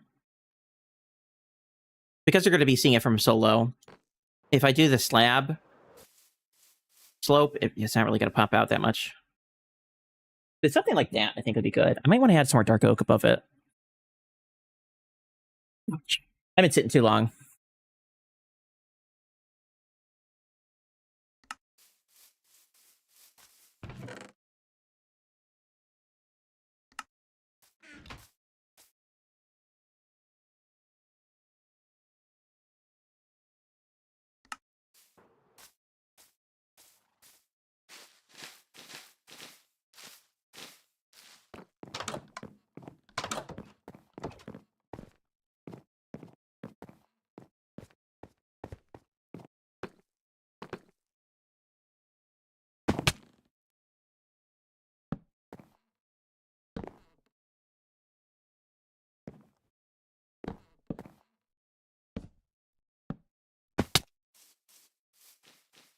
How does that look? Is that gonna look weird? Cheese of the day! Oh, you missed it. We had a cheese of the day. It was,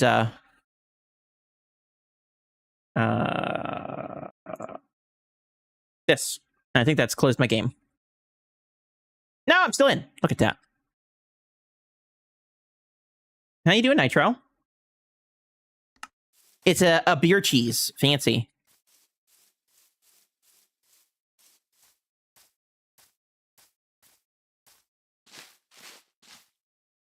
You know, it might actually be time for some scaffolding. I keep telling everyone that I don't know how to fold my scaff. But I probably should learn someday, yeah?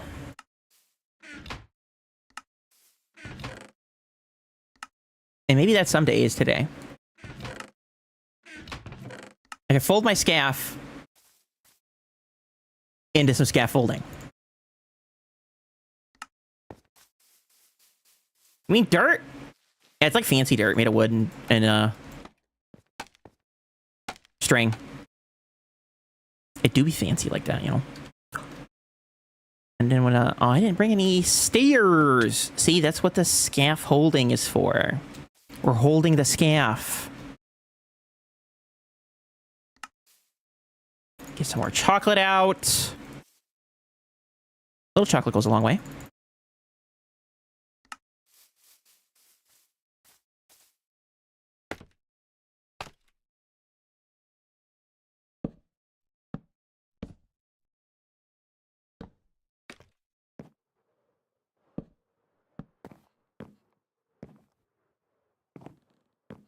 Gotta really sneak by. I want to break this one and replace you with a stair. And I might make the roof bigger. Right, because that roof doesn't feel girthy enough. Is that the worst word I could have picked? Yeah, probably. But we make it bigger.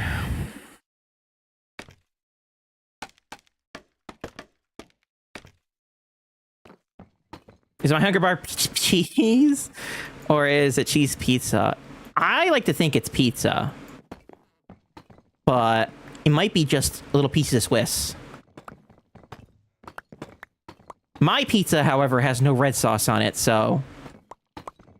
For some of you, it might as well be cheesy bread. But we all know the most important bit of pizza is the cheese. It's just the way it works. So I might want to... You put more string? Oh, thank you. We might want to do this. And then... And then... this.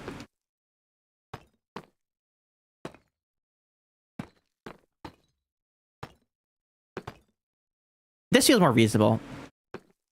We're going to be building such a tall house, and we might as well make the roof pretty eccentric. Pineapple? What kind of heathen are you? Everyone knows the only thing that goes on pizza is cheese.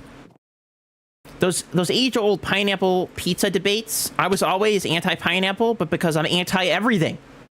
They are only my allies, so much so that I am anti-pineapple, because the only thing that belongs on pizza is the cheese. You know, and the sauce, and the bread, they better hold their own. That's all I'm saying. They need to try harder. The cheese is the star of the show. Let's see, I want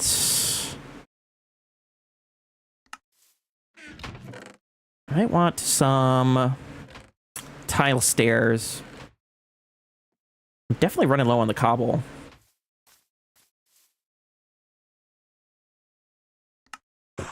Let's not spend all of our good stuff on this, but maybe 32 of these just to play with them a little bit.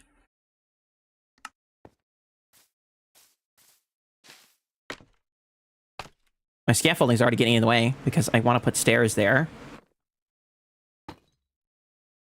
Something like...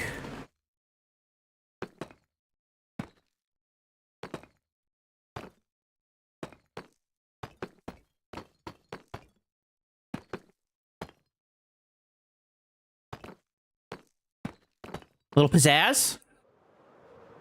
I got some cheese sticks frozen. I got it like everything cheese. Is that too much?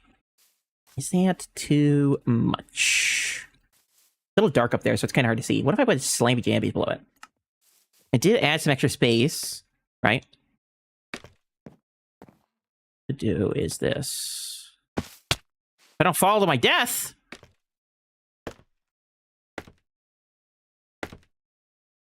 Yes, Pokey, did you need trading hall?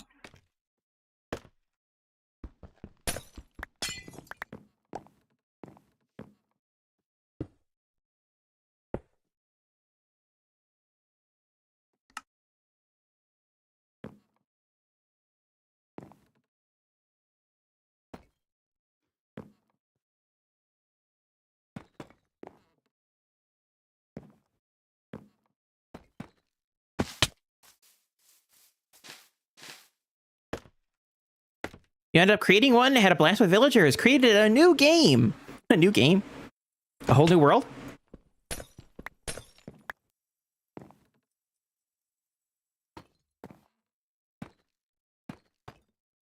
What if I put anvils up there or something? We might make some crenellations for our would-be castle here. We are going with a Victorian style, and Victorian is heavily influenced by Tudor, which is heavily influenced by late medieval castles, which were fairly even castles in the way we would think of them.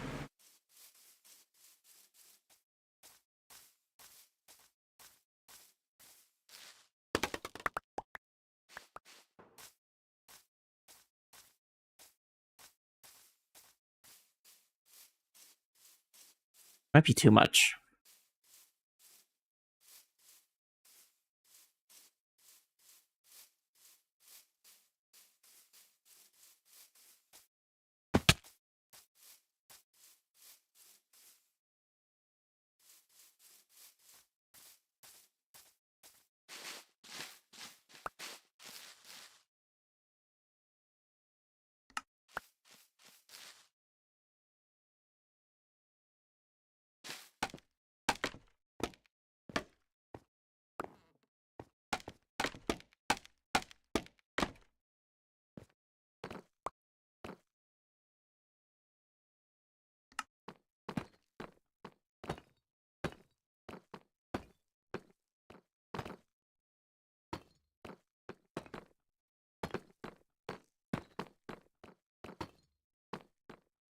So you put a bunch of zombie villagers in boats and scatter them around in a room, and then one by one, they toss you around like a pinball machine.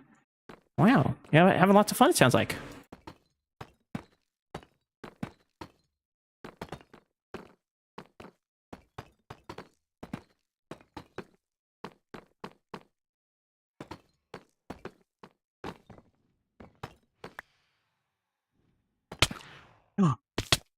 I'm getting pushed around like a pincushion.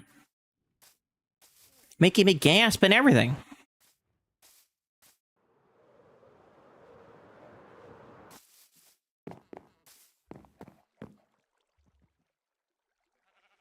Why do the scrolls always have to be so mean?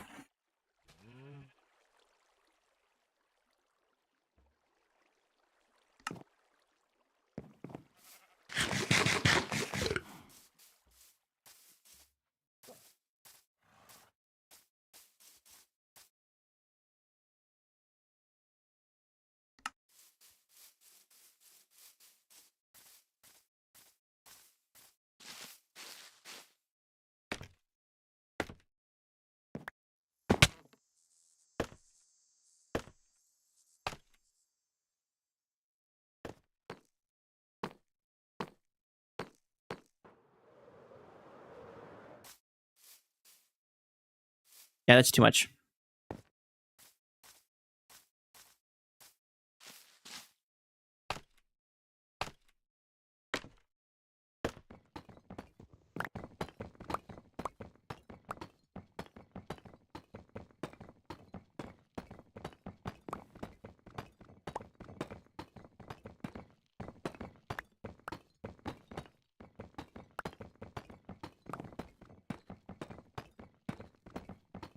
It looks like a head of hair rather than a roof.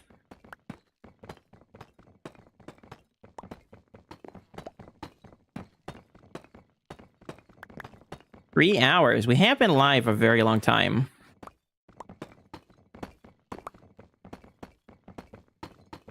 It might be time for me to think about ending it. I am getting pretty tired.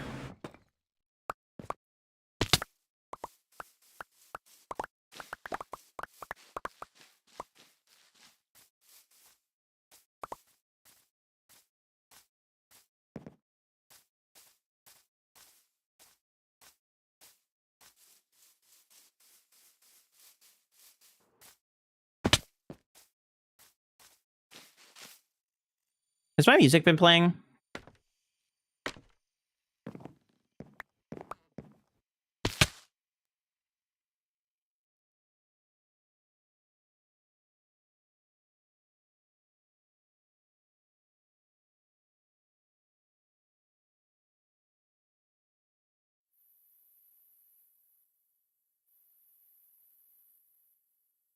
I hope so. I can't really hear it on my end because I turned it down so much.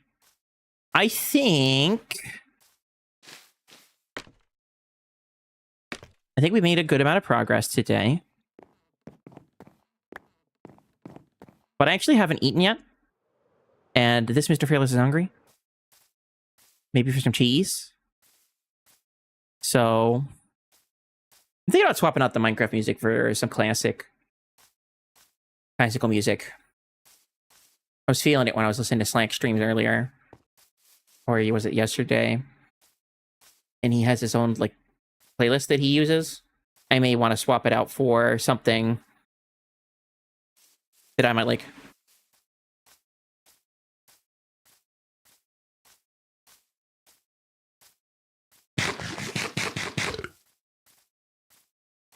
Just to add a little bit of nuance and variation to our streams. But for now, I think that'll be it for today. Let's go to the end screen and see if that wants to work for us today. We're going to snooze our last ad.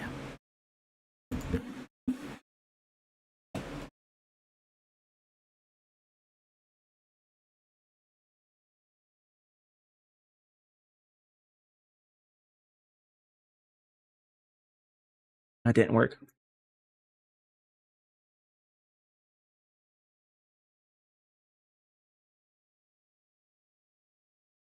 It's because of viewers like you that these streams are possible. I'd like to thank the brand new follower we had today. Kitsune. I thought Cool Guy also followed. He did. I didn't say it though. As well as the resubs from Zero and Sköll. 71 months and like 44 months or something like that. Utterly ridiculous. Can't even think of the numbers there. And special thanks to the moderators, Sköll, Mo, Chewy, Bird was on earlier, who helped keep these streams safe and in tip-top shape. Unfortunately, it only says the moderators that are logged in at the time the credits were created, but Bird was here earlier as well.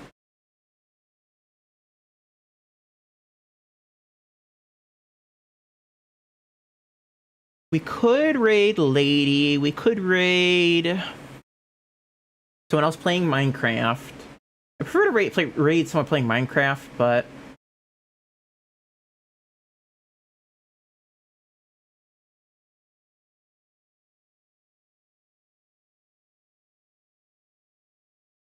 if we raid a Lady, it's probably mature.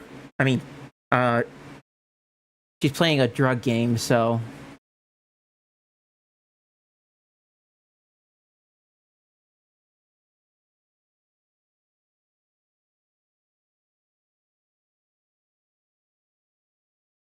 Minor Mom is doing Java. You're right. And I don't know if I've raided Minor Mom in a long time. Yeah, Lady or Minor Mom. Let's raid Minor Mom. I haven't raided them in forever. They probably don't even know who I am. It's been that long. So let's queue up a raid.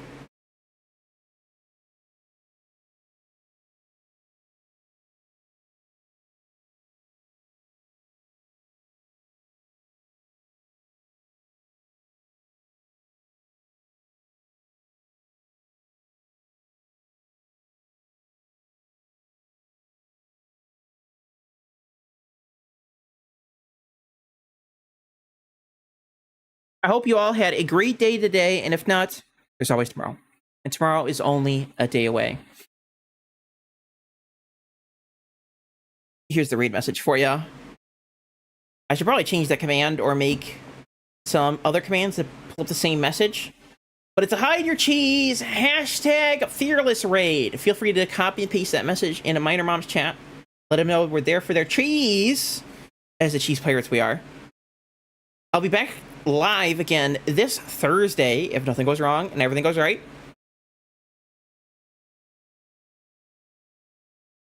And maybe this weekend.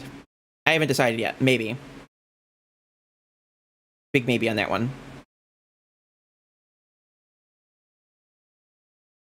And of course, if you want to check out Lady, she's also live. I will recommend her a million times over. She's just playing Schedule 1, and that's not family friendly. So take care, everyone.